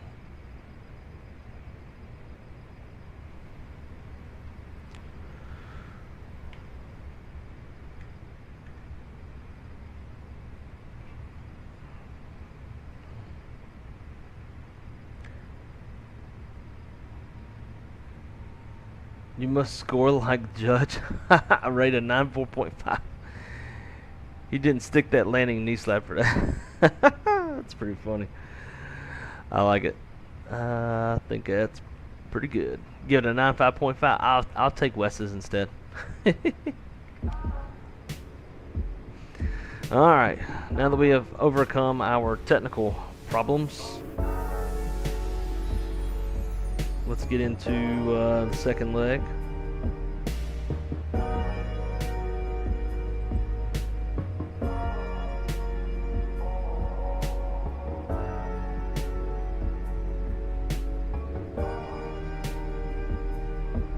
Alright, back over to data. IRS monitor looks good. GPS position looking for north 2825, west 8118. So we got 2826, which is fine. 8119, that's perfect.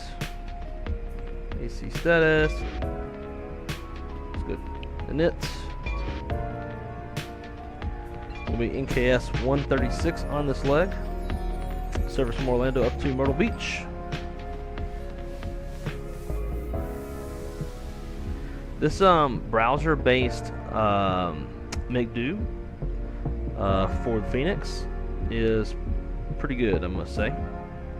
CI 18 on this one, up to 33,000 feet. Temperature of minus 38.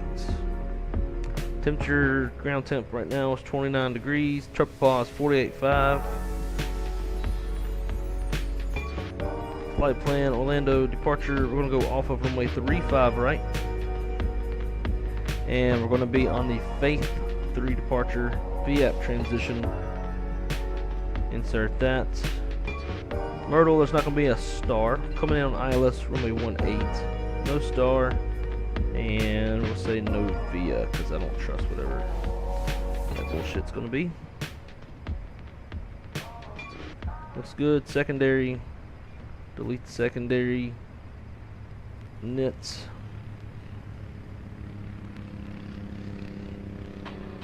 Orlando. Guess 136. 18.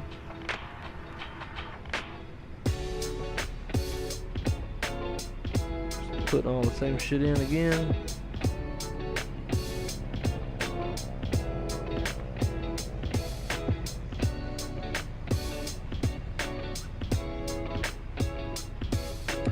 Actually, I tell you what, on this one, I'm gonna go to my real life charts.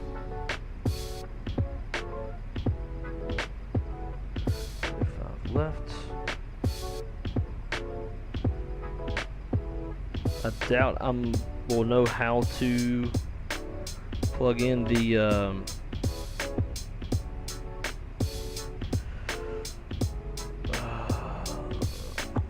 how to plug in the engine out. It might just be the normal engine out, just with different departures. Pushback clearance not required. Courtesy call recommended. Engine start clearance is not required. Faith fishing, Jimmy, Red Sox SIDS. Steep climb gradients with departing north. In order to comply with climb gradients on these SIDS, the thrust reduction altitude and acceleration climb altitude must manually be modified on takeoff page of the McDo. So that's what we're going to have to do. Thrust reduction acceleration altitude must be modified after takeoff data is uplinked. If done prior to receiving the uplink, the values will revert to the default values when uplink received. It used to be a lot higher than this. It used to be like 2,400, 2,500 feet. Okay. And then it's just the approach. Okay, so nothing special other than the thrust reduction, acceleration, climb altitudes.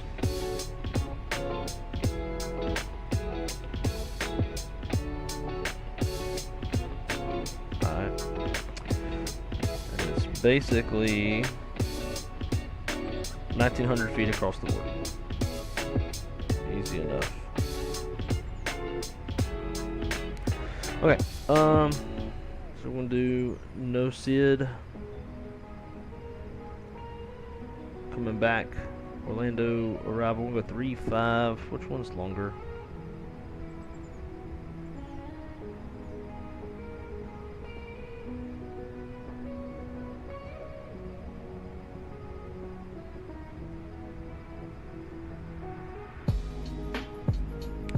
Left is longer, so we'll do that.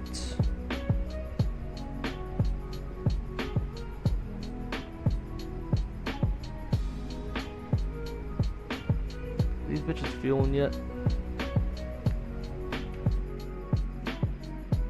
Yeah, okay, they are. Cool. Alright. So ILS 35 left. We need to come back. No star. No VIA. Performance.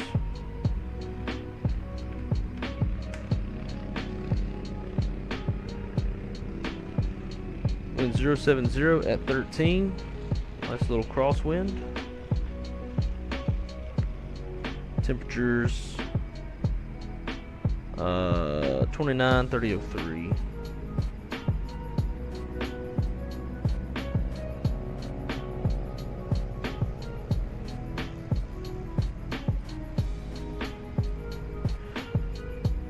Cool. Rad nav, or a little still hard tuned nits.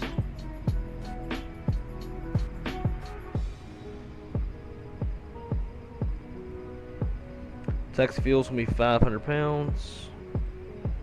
Route reserve 0. No alternate on this flight, and then 45-minute reserve fuel. 0 fuel weights 127.5. And do the standard 30 until we get our actual block fuel. It's 12.5, 12.6 actually. We got more fuel than its plans. 13.1.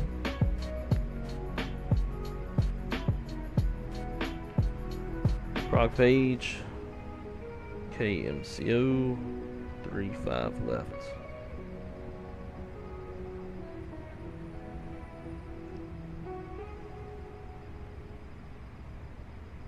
Alright, on the Faith 3 departure, we'll climb up to 16,000 feet. Okay. 3003.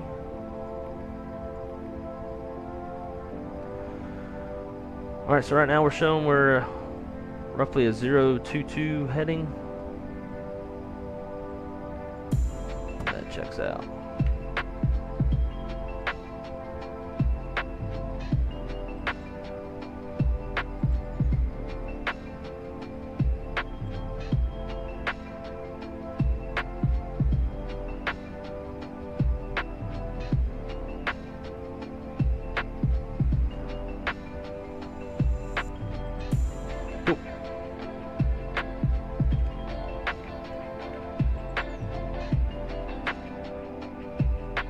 Waiting to get those passengers going.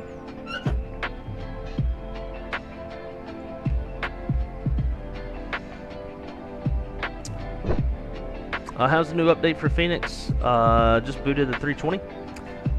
It's good. I have no complaints. There's been a lot of talk about the sounds. I personally haven't paid that hard of attention to the sounds, but the sounds have been improved.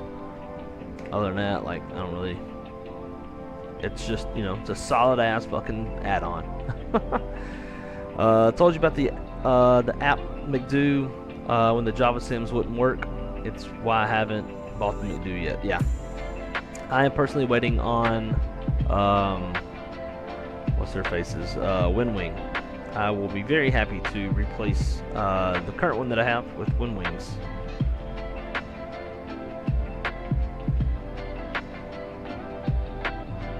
Man, they haven't started. Come on, when are they gonna start boarding?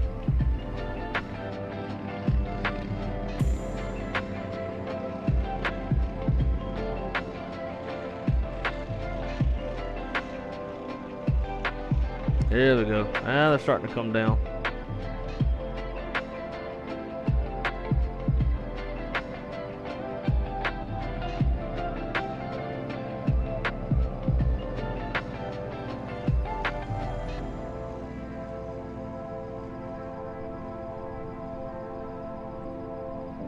That's part of why it's taking so long, because they're coming all the way from down yonder.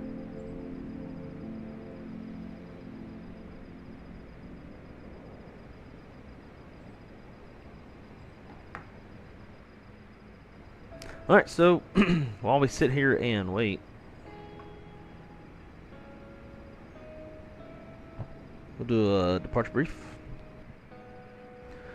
Alright, so we are all the way over here on air side 1. We'll push out nose to the west, and we'll expect to taxi. We'll stay up here on the outer perimeter of air side 1 up to Juliet 1. Juliet, Golf, all the way down to 3-5 left. With that said, obviously it's going to be a longer taxi, so it's going to be a 2-engine taxi. No hot spots, no runways to cross. Currently, weather's no factor, terrain's no factor. Standard abort procedures below 80 knots. It'll be my decision to reject, contemplate stops at the park and brake, call flight center stations, and last situation, call for any ECAM actions or the emergency evacuation checklist as required. After 80 knots, high speed regime, only going to abort for engine fire, engine fail, low level wind shear, anything that makes us feel like the aircraft is unsafe for takeoff. After V1, we're going to go flying. If we pop an engine fail is to fly runway heading. We'll speed up, clean up, engine out, acceleration, climb altitude is going to be 1,900 feet. If we do need to come back, we runway 35 left. All goes as planned. We're going to depart on the Faith 3 departure with a top altitude of 16,000 feet. Climbing out off of runway 35 left. We're going to do this. There you go.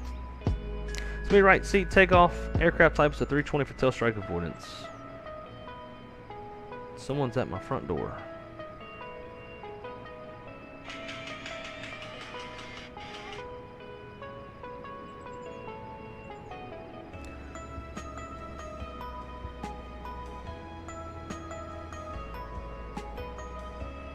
Oh, dog food's here.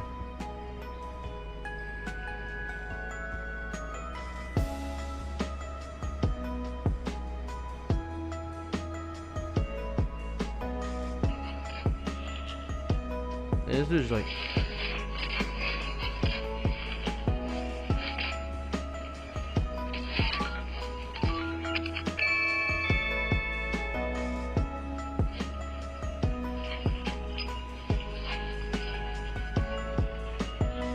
Yeah, we actually need that. Woohoo!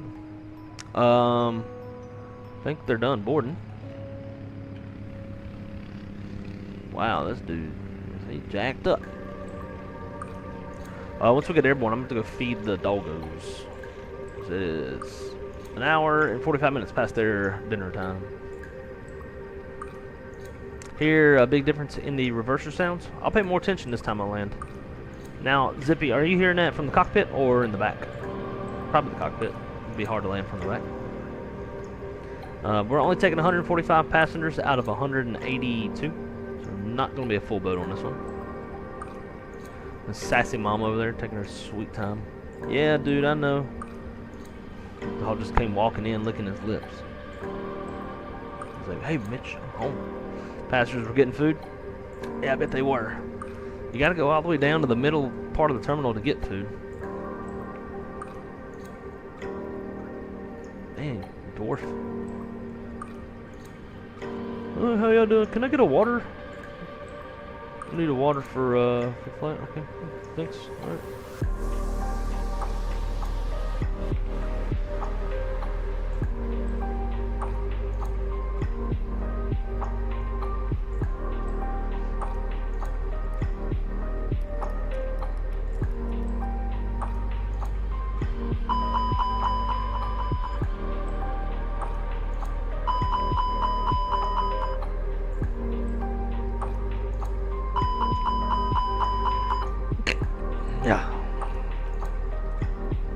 let's reconnect as Spirit 136.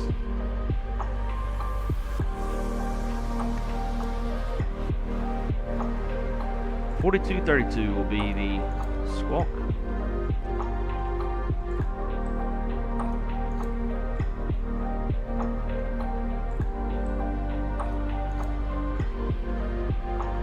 Got the load sheets.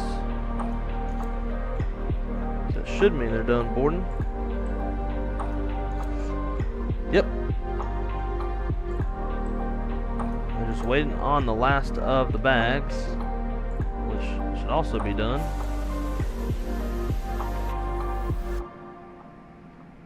Alright, I guess these are the final numbers, even though it didn't give me the message saying boarding was complete. Alright.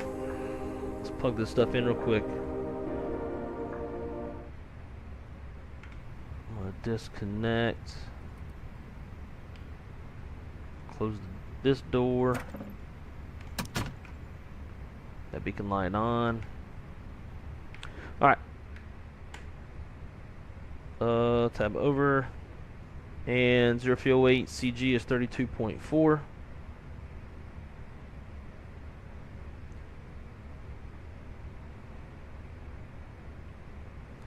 So perf.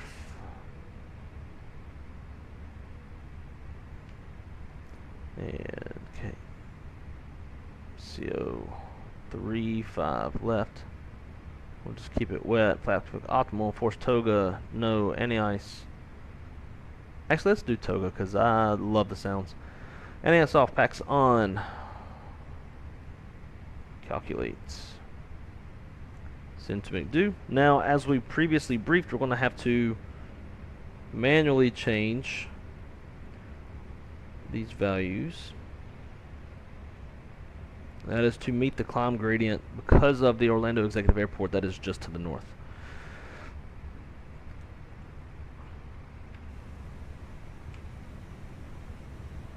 Alright. Cockpit prep, maintenance log tails on board and check. Gear pins, covers removed, seatbelt signs are on. ADIRS, RN nav, fuel. Gate fuel is supposed to be 13.1. We got 13.1 on board. Altimeters 3003 set. EFB's checked. Before start checklist. Windows, doors, and slides closed and armed. Beacon is on. Thrust levers idle. Parking brakes on. Transponder is in auto. Before start checklist is complete.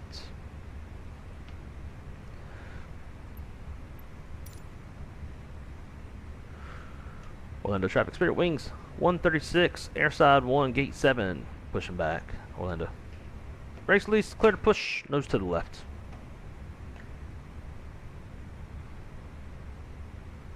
Okay.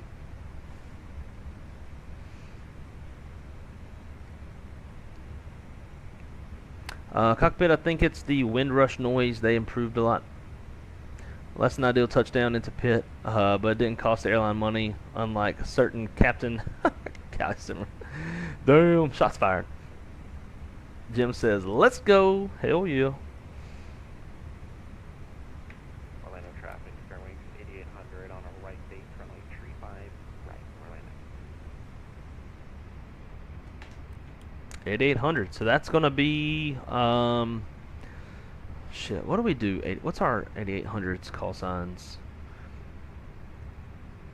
Jim, what are the 8800 call signs?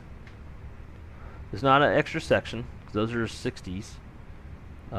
It's not Part 91, because that'd be a 9100. It's not just a general repo, because those are 90s. What are the 88s? I can't remember. I have to look it up in the OCM.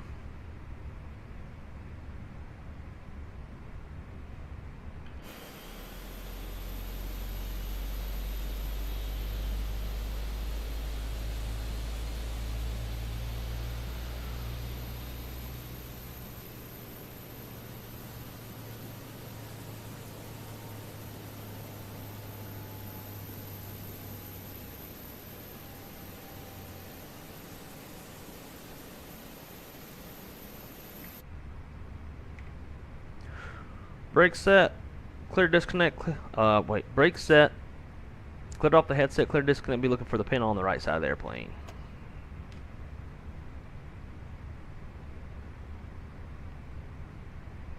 We got a good start on 1. After start, flow, engine mode selector to normal, arm spoilers, reset rotor trim. Man, I gotta get this controller off my, that's what keeps causing the stutters, this PlayStation controller. It's gonna do it again. Maybe not. Okay.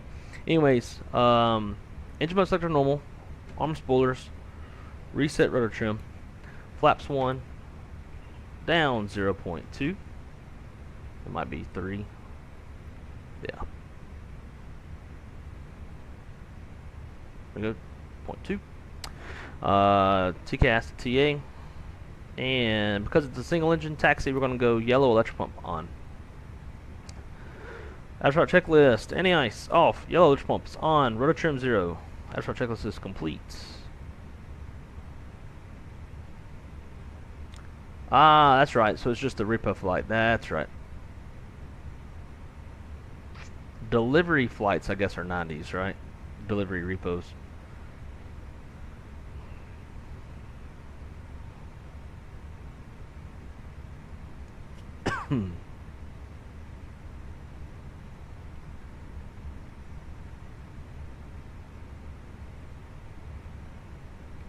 Flash the light at him.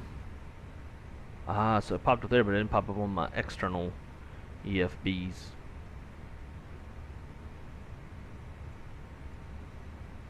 Nah, I'll tell you what, screw this. Let's go.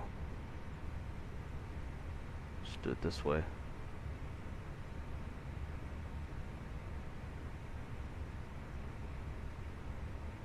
I like this better.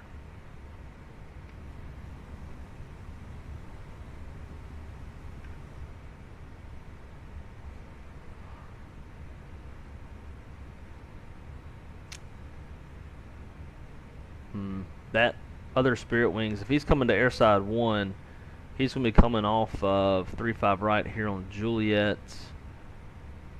Lima Kilo cross, and then he'll be coming in this way. So this could be an issue. What we could do instead is come out, go south. Yeah, it wouldn't make no sense to go north.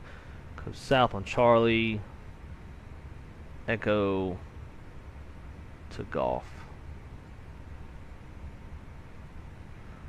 Cool, that way we'll be deconflicted.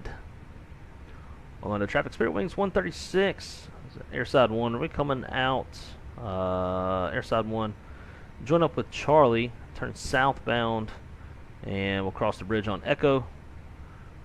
Right on Golf, continue on south to runway 35 left. Orlando.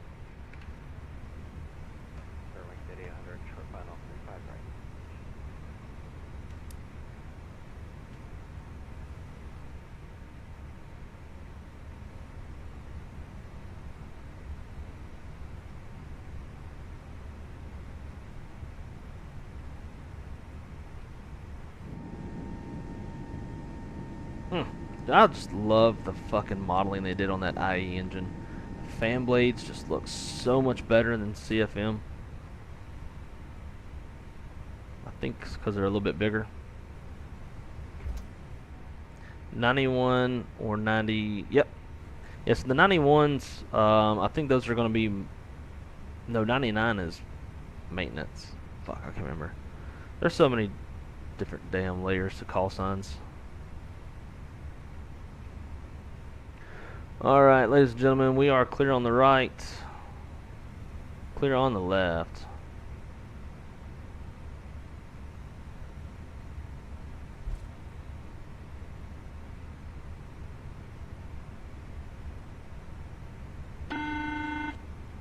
Alright, they're calling up. I don't think y'all can hear that, but they are calling. Let's come down here. Hello. Hi, Carly. Thank you much for seeing there. And let's switch back over to HF1.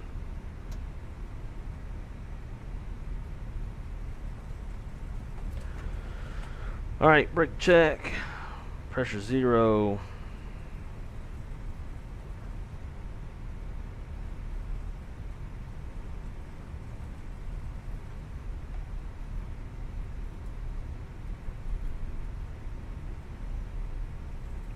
It's always cool to hear other Spirit wings on the frequency.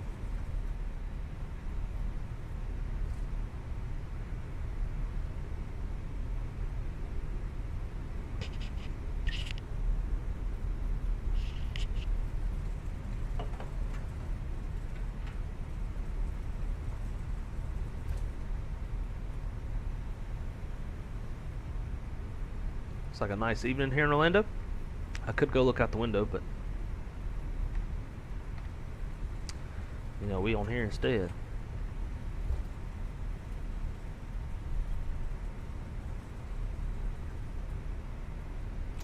So my office, as well as Jim's. Whoa, I didn't know I could zoom in with keys. Wow, that's cool. Well, now it's like I can't get it to not. My office is right over, where am I at? Right over there. Watch aircraft cross this bridge all the time.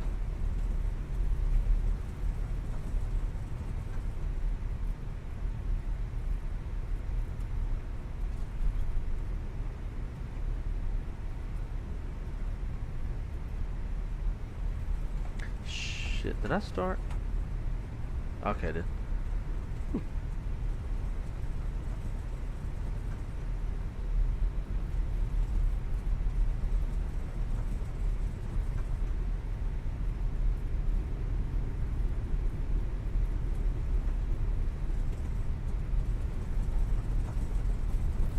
Alright, so we're going to need 3 minutes to warm up after engine start. So let's go ahead and fire up number 2.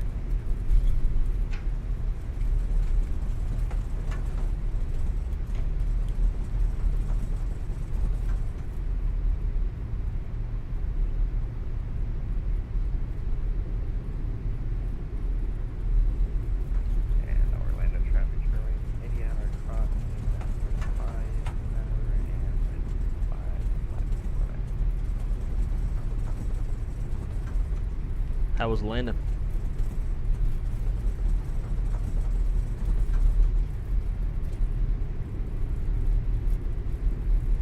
Okay, I guess company don't want to talk.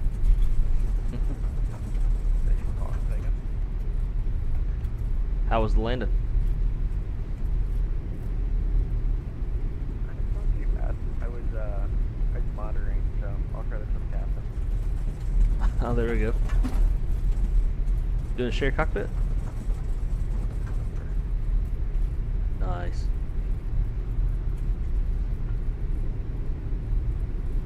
Where'd y'all come in from? Short hop from Melbourne. About 18 minutes on the clock here. Ah, nice. So I work for Spirit. We run those Melbourne, Orlando flights. We do all of our Wi-Fi installation in Melbourne, so that's why it's an 8800 for a repo flight. We'll usually run them. We'll run one from Orlando to Melbourne, and then the crew will jump out and jump in another airplane that's waiting for them to come back, and then just quickly switch out and come right on back. Oh, that's awesome. Appreciate you sharing that. I've been over there to STS Engineering, which is the MRO that does some of the conversions. Pretty sweet, you know, all the planes sitting out there. So appreciate the info there. Yeah, man. I'd like to see it myself. Maybe I'll get out there one day. I live here in Orlando, so I probably should make it out there. Yeah, highly recommend the Space Coast. All right. Cool. So, after start, What are you doing right now? I am. What's up? The chat says what's up too.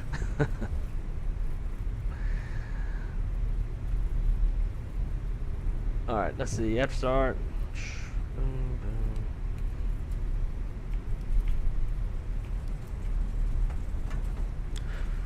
After start checklist. I'm gonna probably veer off a taxiway doing this. Any ice is off. Yellow trump is off. Rotor trim 0. After start checklist is complete. And if y'all want to see, or I guess rather hear yourselves on the stream, if you go to YouTube and search Wrong Side Simulations, it should pop up and should be able to hear yourselves. Yep, been subbed to your channel for a while now. Hey, I like it. Appreciate it, man. Okay, from here, let's go mini brief. If I don't run off the taxiway. Gross weight comparison 140.2. Flaps config 1 plus F. Fuels 12.8. V1's 125. V2 is 138. This will climb up to 16,000 on the Faith departure, and our first fix is J-Wolf. Flight controls check. Full up. Full down. Neutral. Full left. Full right. Neutral. Rudder. Full left. Full right. Neutral. Flight controls checks complete. Orlando traffic, Southwest 3946 on the taxi, 36 right, Juliet Charlie, Orlando.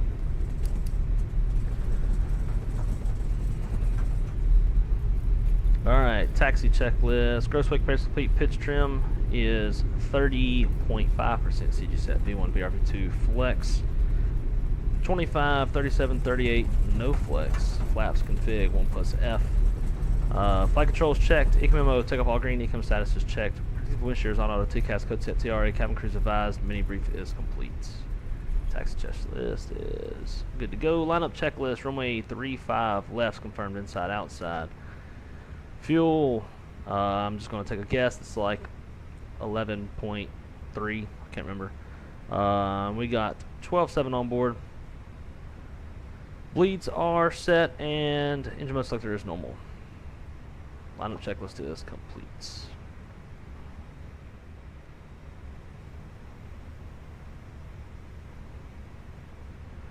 Orlando traffic, Spirit Wings 136, departing off runway 35 left on the Faith 3 departure, exiting airspace to the northeast. Orlando. Rock and roll.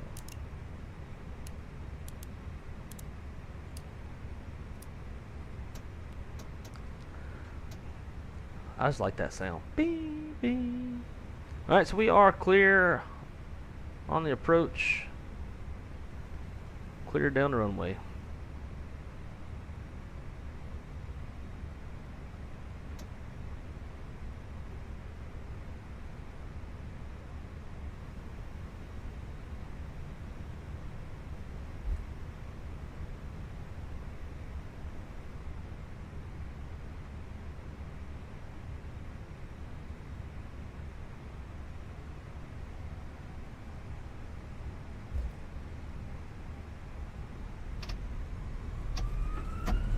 Man, took a SRS auto thrust blue.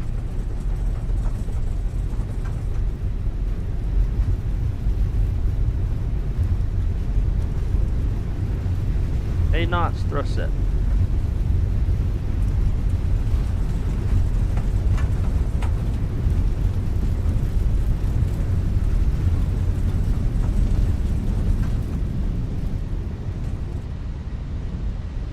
We got positive.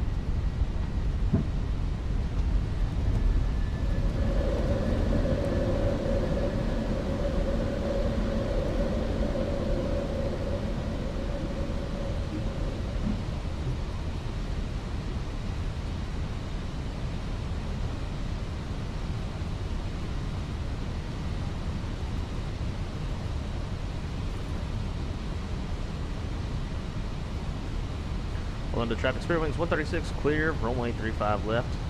Climbing out on the Phase 3, exiting airspace to the northeast. Everybody have a great day. Orlando.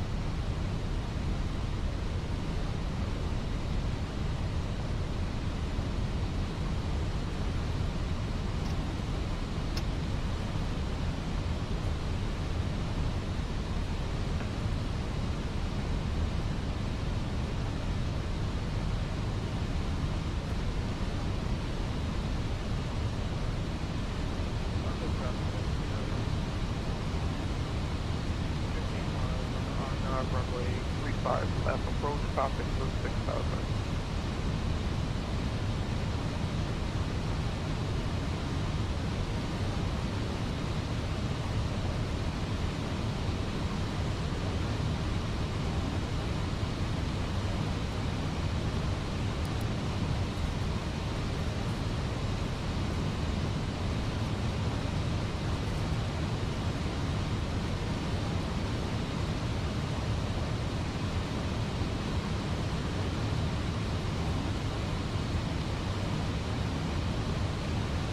After takeoff checklist, landing gears up, flaps retracted, bleed packs are set, and APU's off.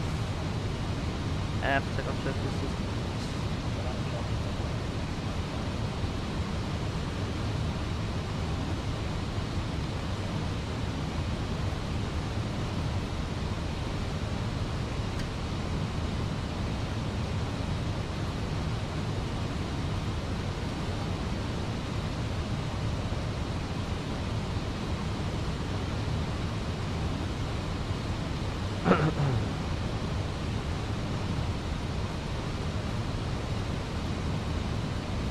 Yo, yo, yo, yo, yo, yo. Cabin crew, seats for take.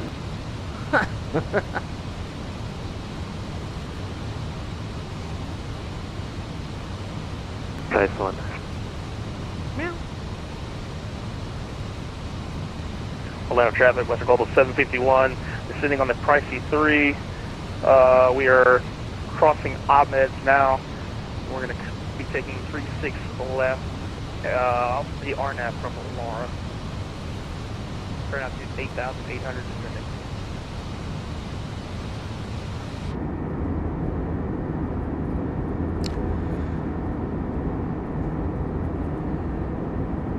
So, I'm sure y'all probably couldn't hear, the guys on VATSIM. Didn't realize that the audio for VATSIM was so low. Obviously, we got that fixed now. Y'all can hear that. Orlando traffic United 450, corrected 543. On the RNAV runway 36 left, 10 miles final.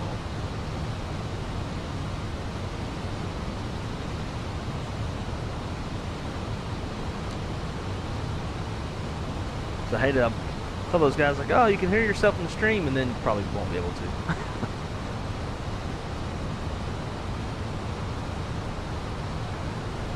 Let's see. It figures a landing to boost my rating to be able to join. Yep. Was an absolute smasher. Oh man, that's the way it goes. Sometimes man, you just need to cheat and turn on like clear weather and like no winds to just help yourself out, so you can qualify for the team. Keep it going up to our final 33.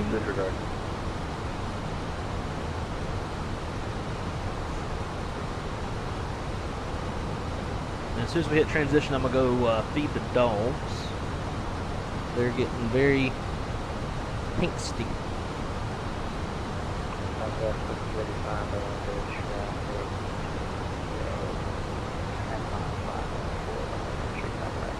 Alright, we can go over to Unicom now that we're out of the area.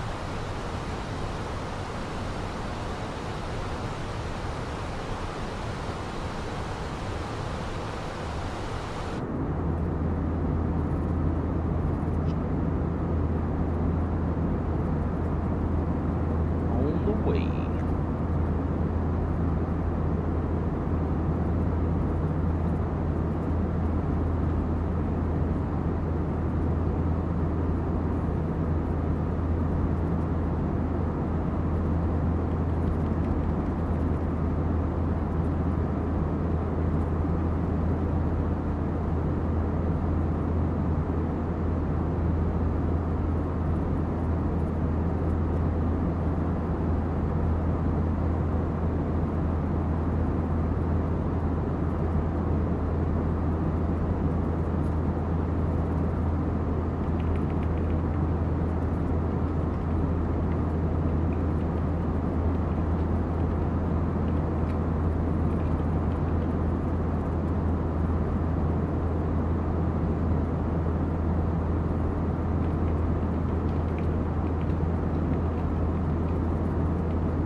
Yeah, landing in the hills in Worcester with some weather may not have been a good idea.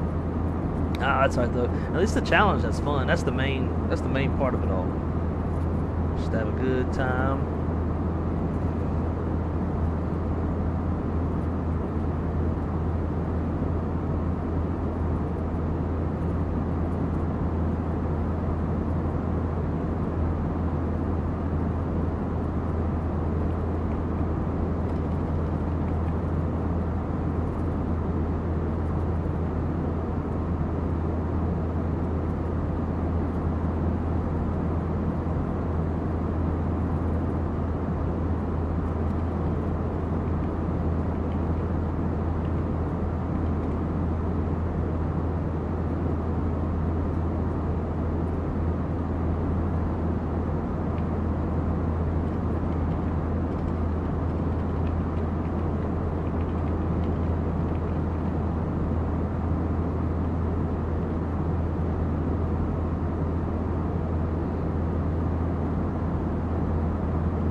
Alright guys, give me 1 sec. I'm gonna go run over, feed the dogs real fast, and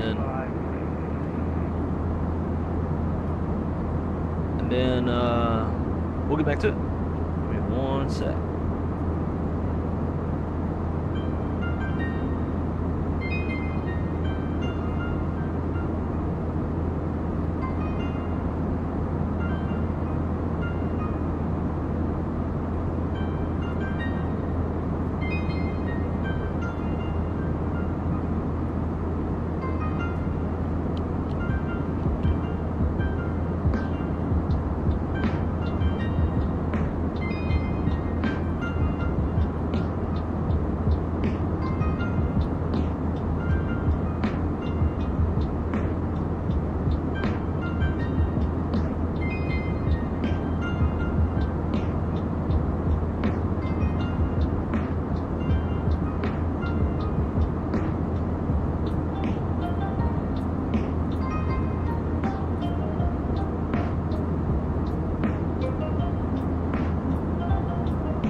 Alright, guys.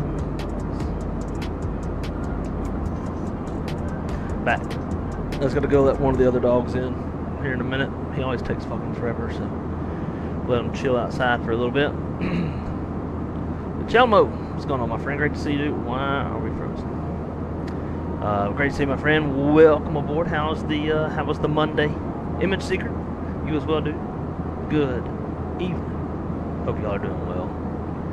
Great to see you guys. We are en route from Orlando to Myrtle Beach on leg 2 of the day. Should be a nice little short hop.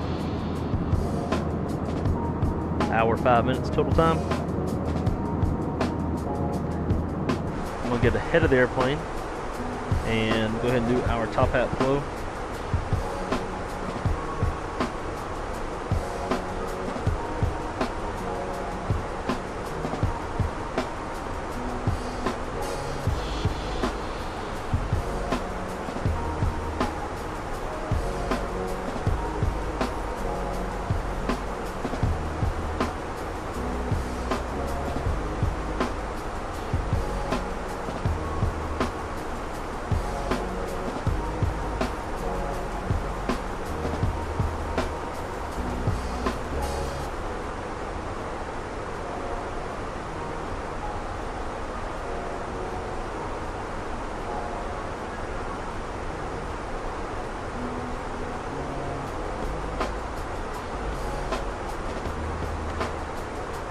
Current weather in Myrtle Beach looks pretty nice. Winds 170 at 910 statute miles, scattered at 6,000. Temperature's 27, dew point 20, and the altimeter is 3004. Say my guys, Chris was calling.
Damn dogs causing me chaos. Went outside to let the last dog in, and one of the dogs shit on the concrete, like on the, I don't know, concrete blocks. So I grabbed the pooper scooper that we have, and I was like slinging it off the concrete into the grass, and of course it was soft, so it like smushed all across the concrete. So I had to pull out the water hose and like spray the doo-doo off the damn concrete. Shitheads. But that's it. I should be good until we land. Gotta put the dogs no more. Cruising on along the beach coastline.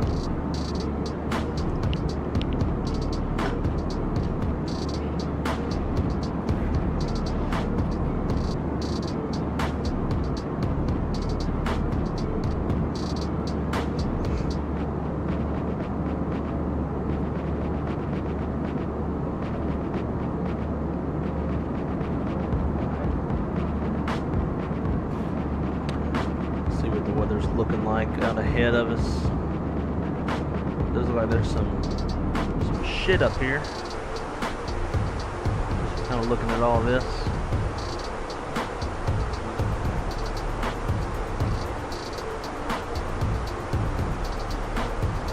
Looks like there's some thunderstorms out over there.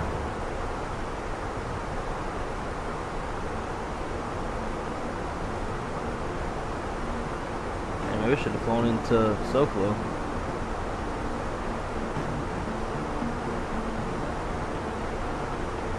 I'm ready for fucking wintertime, guys. I don't know about y'all.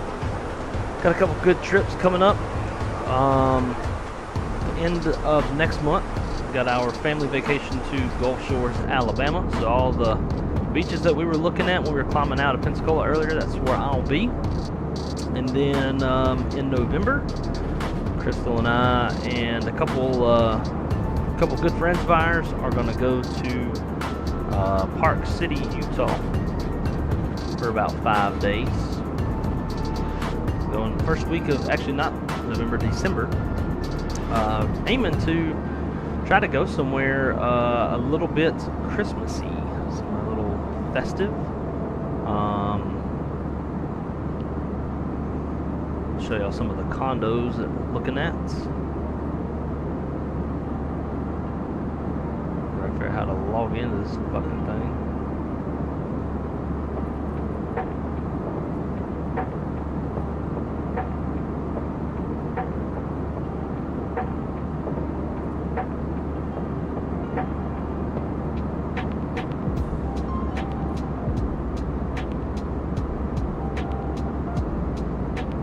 Here's some of the condos, looking at a 2-bedroom. I like this one because it's a little bit elevated, kind of looks out over the mountains a bit. Although these are generic images that are kind of the same for every room, but got some sort of a fireplace. I don't know if that's like a fake electric one or if it's like maybe a real gas. Hard to tell. That looks like CGI or some shit. But a lot of these do have real fireplaces in them. So that one's nice, kind of modern. I really just like it because it's elevated. There's one like this. This one's got a real fireplace, obviously.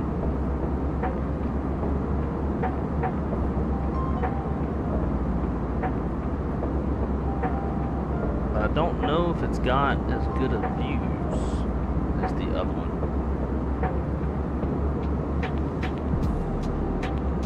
But also quite modern looking.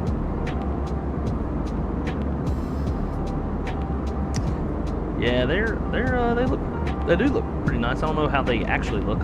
I need to jump on Google and look at actual photos from these places. I don't know who the fuck was in charge of putting these ugly ass countertops. Like, bro, go with something different than like essentially the same color as the cabinets. It's ugly. I mean, don't get me wrong, I'd rent it. Like, who cares for 5 days? But like, if I were designing this place, I would not do those. That is fucking. I don't care what color anything else is. Those are ugly. This one looks like it might have some decent views, and it's got a yeah, it looks like it's a sliding glass doors. I want a balcony. I don't know why, because it's gonna be so fucking cold. I probably won't go out there, but that's a hotel room. I like this one. This one I think is a little bit too pricey though, if I remember correctly.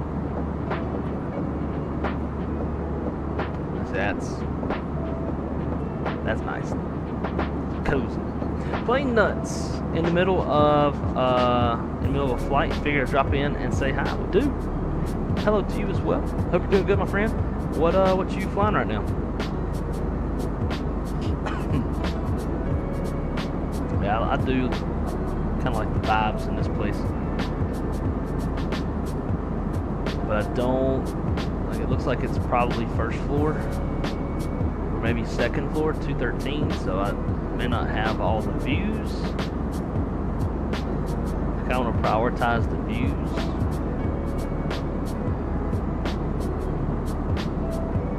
Yeah, a lot of these will be somewhat similar because they're all the same complex. 213 through 1074, so I guess they're all about the same. Let's look at this one. I don't remember this one. First floor. Not super crazy about that. Probably should pick that ladder up before they took pictures. This one's alright. Oh damn, you got your own hot tub? Okay. That's nope. Yeah, this one's okay. Fireplace.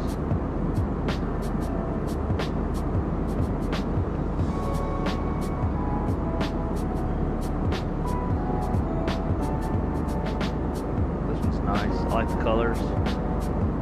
I like the white, kind of neutral color cabinetry and shit. It's kind of, God, look at all that snow out there though. So this one's clearly on the first floor, so it won't be any views. But you got a wet bar. Wet bars are, you know, important.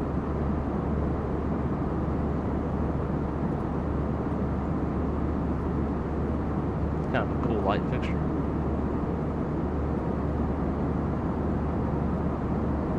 First floor, so there won't be no views. That kind of sucks.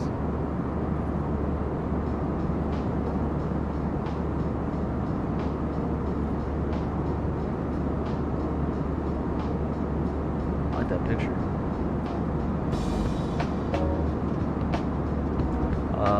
Out here, all of their pools and hot tubs and shit are year-round, so they're heated. But man, can you imagine, like, 32 degrees outside, you're swimming, but then you get out the damn pool and it's fucking cold.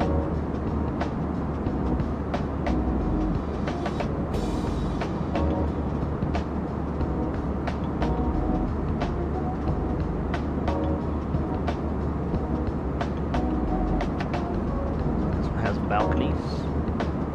It's just so hard to tell because a lot of these pictures are, you know, generic to all of the units. You could be first floor, second floor, third floor. You don't really know until you get there. I just want views, man. Views, one fireplace.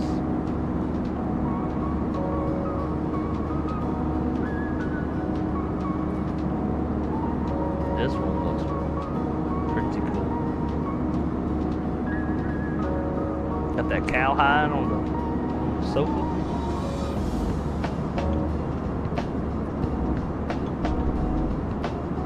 Digging the vibes on this one. Got kind of that western feel.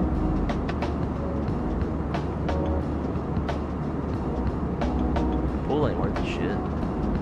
Yeah, this one's very western.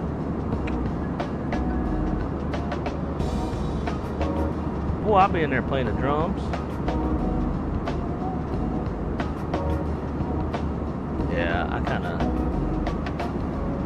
That's gonna be one of my top ones.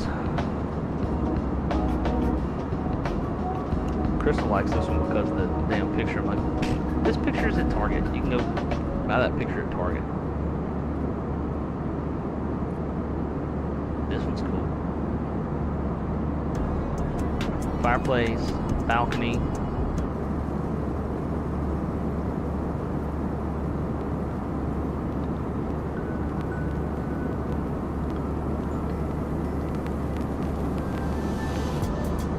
I like this one a lot. Damn, man, it's gonna be tough. I take my top 3 and just pick whichever one's cheapest. So yeah, that's kind of what we're looking at doing. Should be a dope ass time. PD 3500.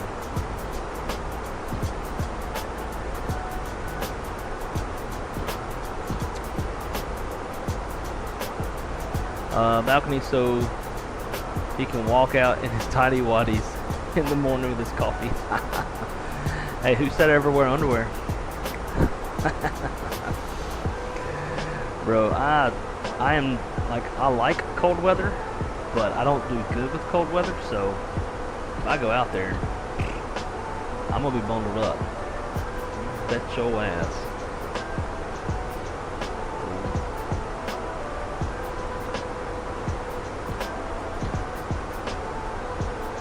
I love the fact that we got these placards.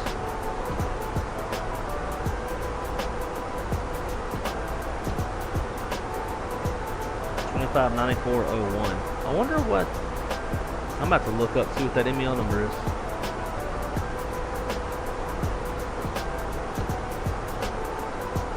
I wonder if that's a real MEL.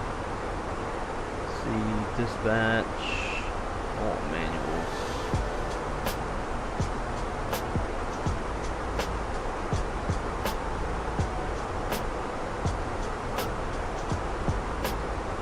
Oh, the damn manuals there. Here we go. Manuals. MEL.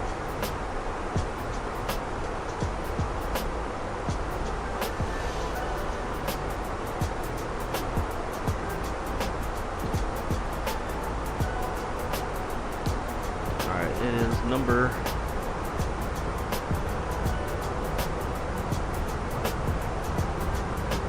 $25.94.01. That is not a real MEL number,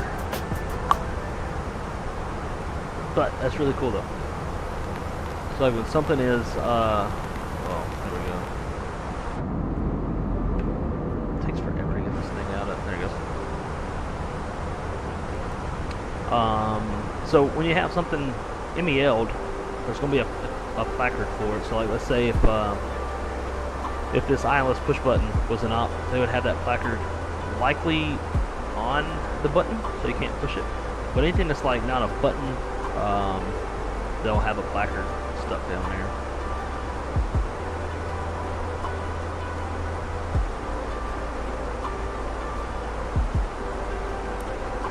Let's see what's let's check this message. AOC menu, received. No ADC, good. We got it on time. Telex. Gate assignment for flight 136 arriving Myrtle is Alpha 5. Alpha 5.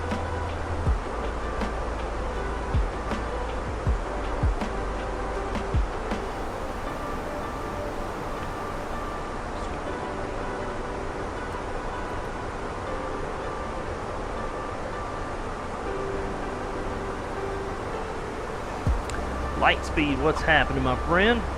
Hello to you as well. I'm doing pretty good. How about yourself, dude?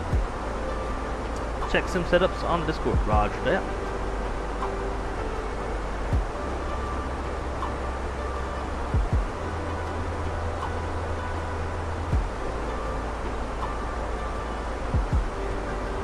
Third leg of Island Hopper to be exact. Oh, nice. You flying Yipjet? Commando.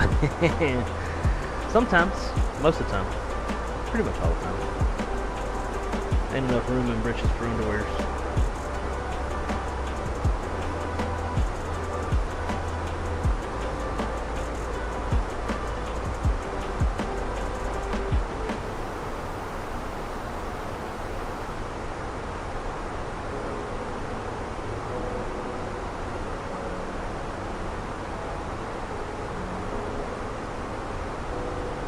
Said check sim setups.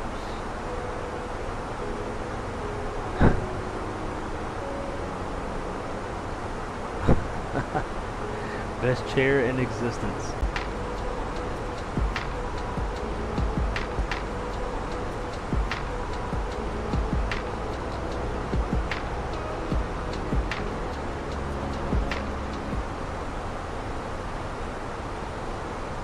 Alright, we should be back.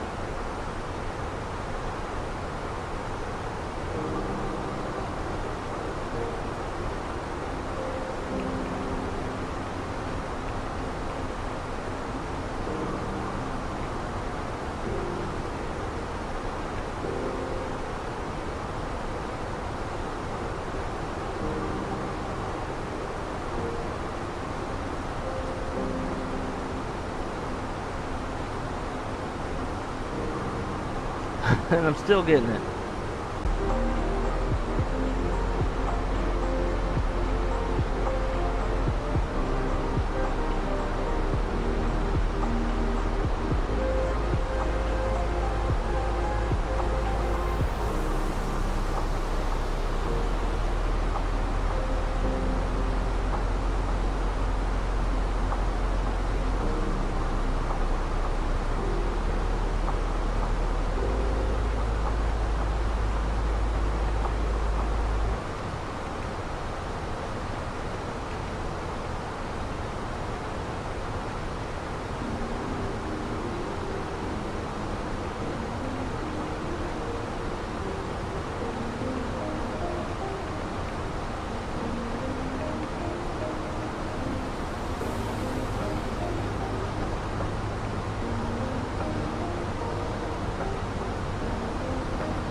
Alright. This is horse shit.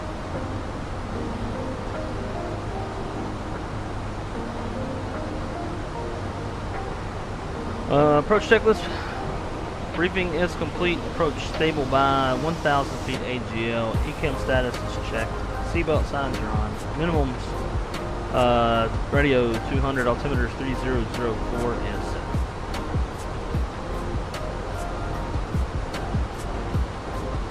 I'm still getting the message saying YouTube's not receiving enough video to maintain smooth streaming.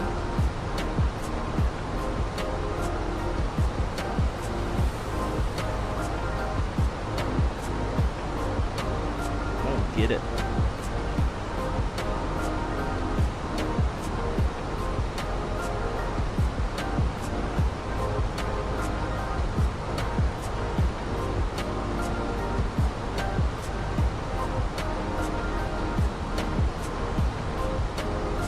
Keep it going.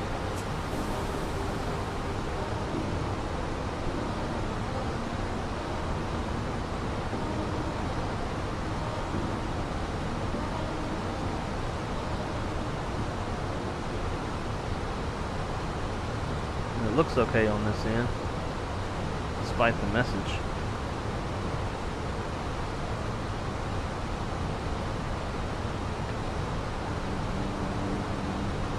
Opinions on that wonderful chair. It looks comfortable.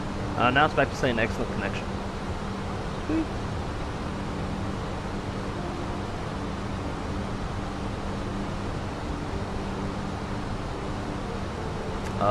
It's the best for my 10-hour flights though. Good God. First of all, I couldn't do 10-hour flights, at least not sitting at my computer, nor sitting in that chair. But I tell you what, sitting in this chair, this Nextlevel racing chair, is not that comfortable either.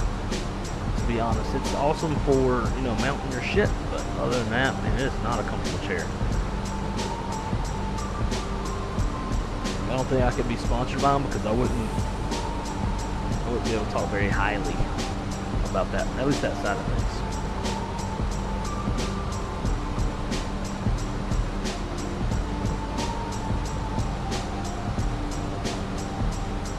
Not too far out now, just about 30 miles from PD. We'll turn inbound. Let's get our CTAF.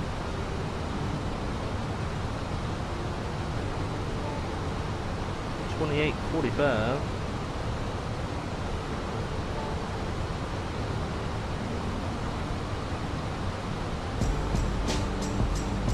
Myrtle Beach traffic, Spirit Wings 136. We're about 25 miles to the south-southwest. We'll be landing on runway 18. We'll call final. Myrtle.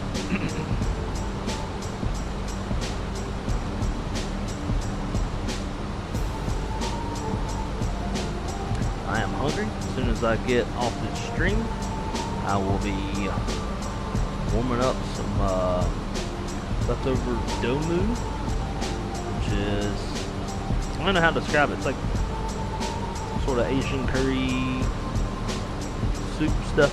I don't know. The restaurant's called domu. It's really good. Apparently the one we went to last night's a Michelin rated one. All I cared about was they had buffalo trace. So that was my main thing.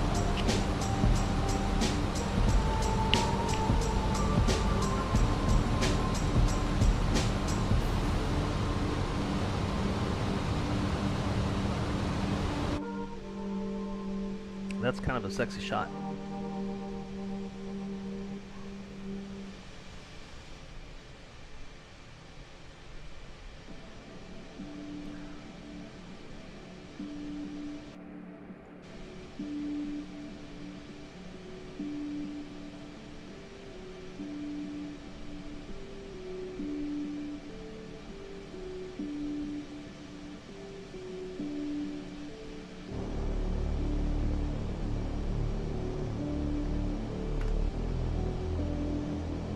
Watch those landing lights. Woo!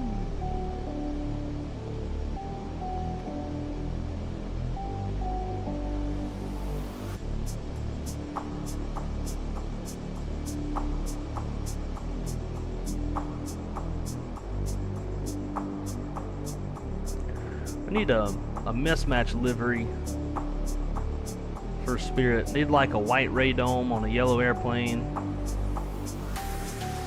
Need maybe like a blue engine cowling.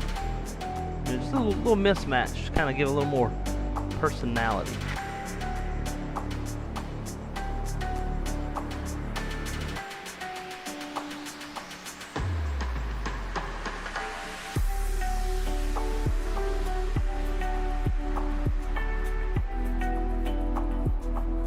Check Discord again, roger that.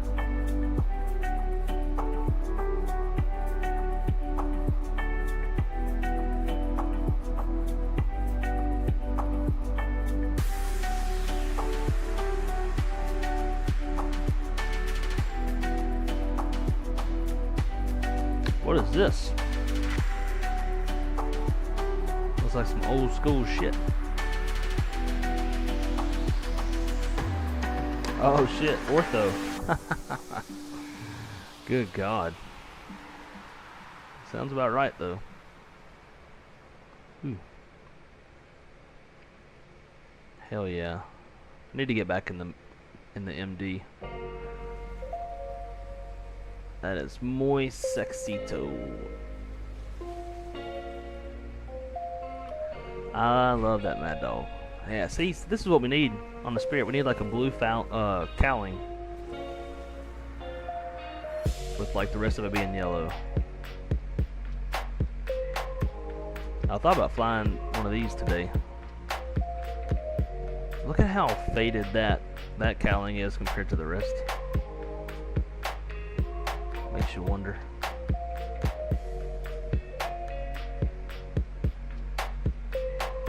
Chase posted this last night. That's awful sexy. Alright. Let's get dialed in. capture while the airplane is hauling ass.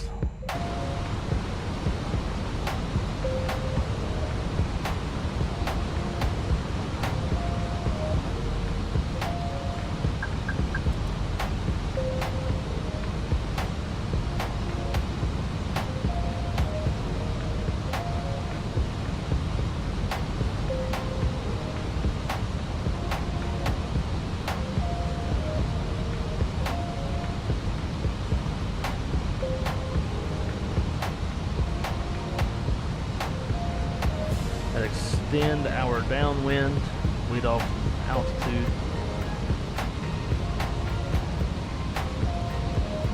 Speed.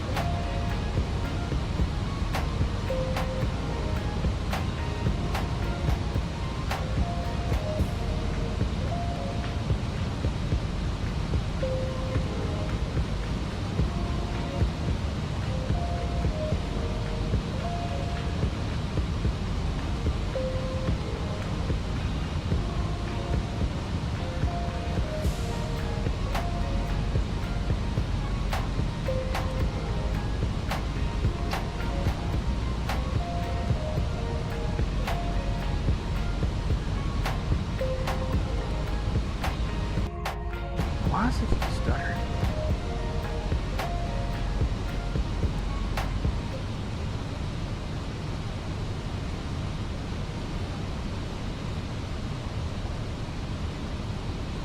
Slow it down so we can tighten up that turn. On the approach, pilot 1 and 2, Cat 3 dual.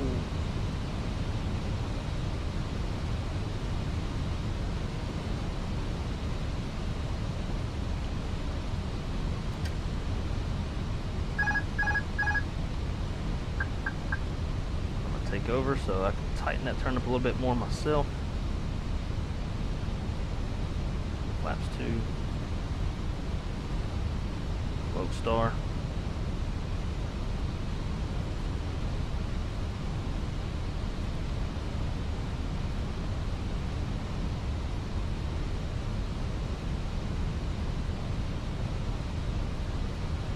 Myrtle Beach traffic, Spirit Wings 136, 15 mile final, runway 18, Myrtle Beach.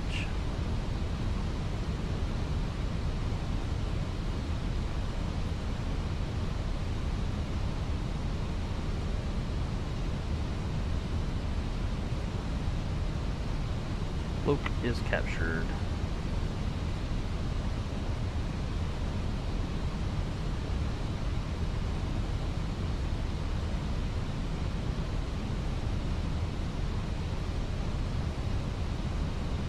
Son of a bitch, it's back.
Alright, we are established. We're looking mighty fine, mighty fine.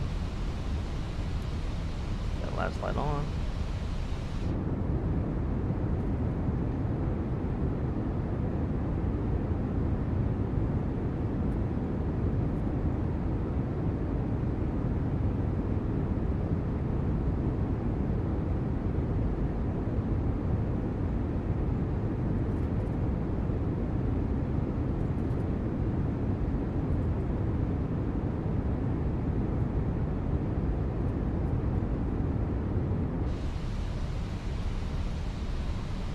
We'll keep it 170 down to 7.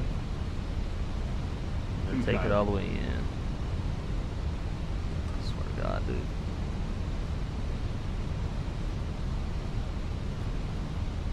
Myrtle Beach traffic. Spirit Wings 136, 7 mile final runway 18. Myrtle Beach.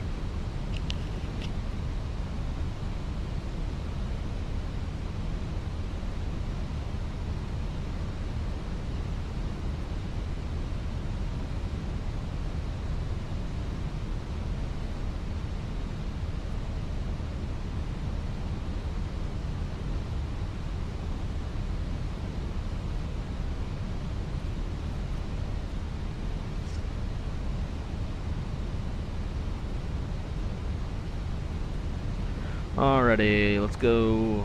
Manage speed, gear down, arm spoilers, flaps 3.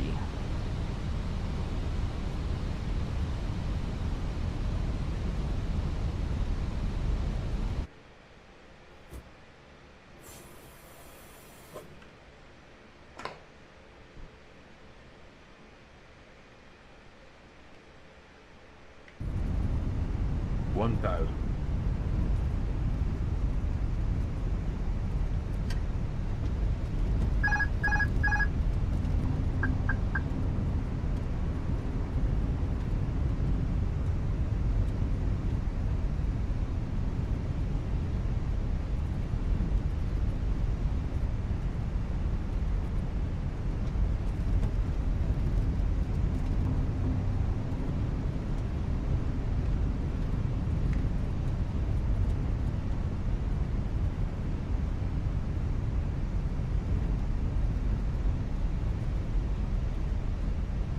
$500.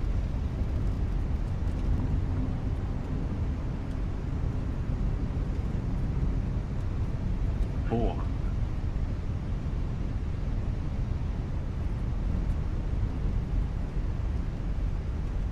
$100 above.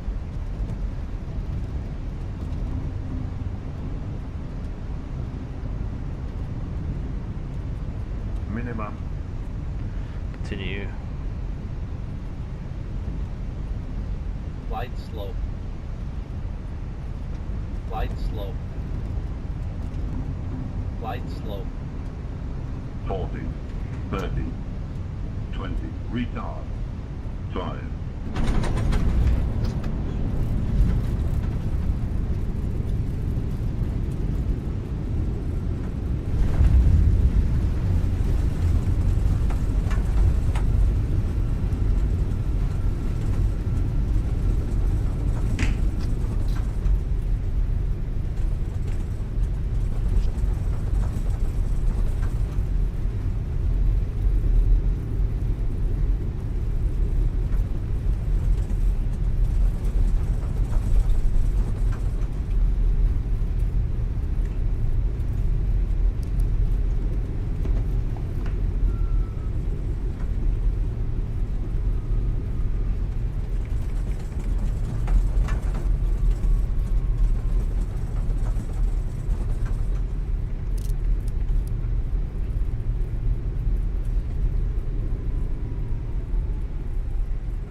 Myrtle Beach traffic. Spirit Wings 136 clear of runway 18. Myrtle.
Shit's the worst, dude.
Alright, parking checklist lights disarmed. Engines off. Seatbelt signs off. Exterior lights are set. Ice protections off. Fuel pumps off. Yellow pumps off. Chalks and received. Parking brake is on. Parking checklist is complete.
Not sure why it's not showing them not getting off the airplane.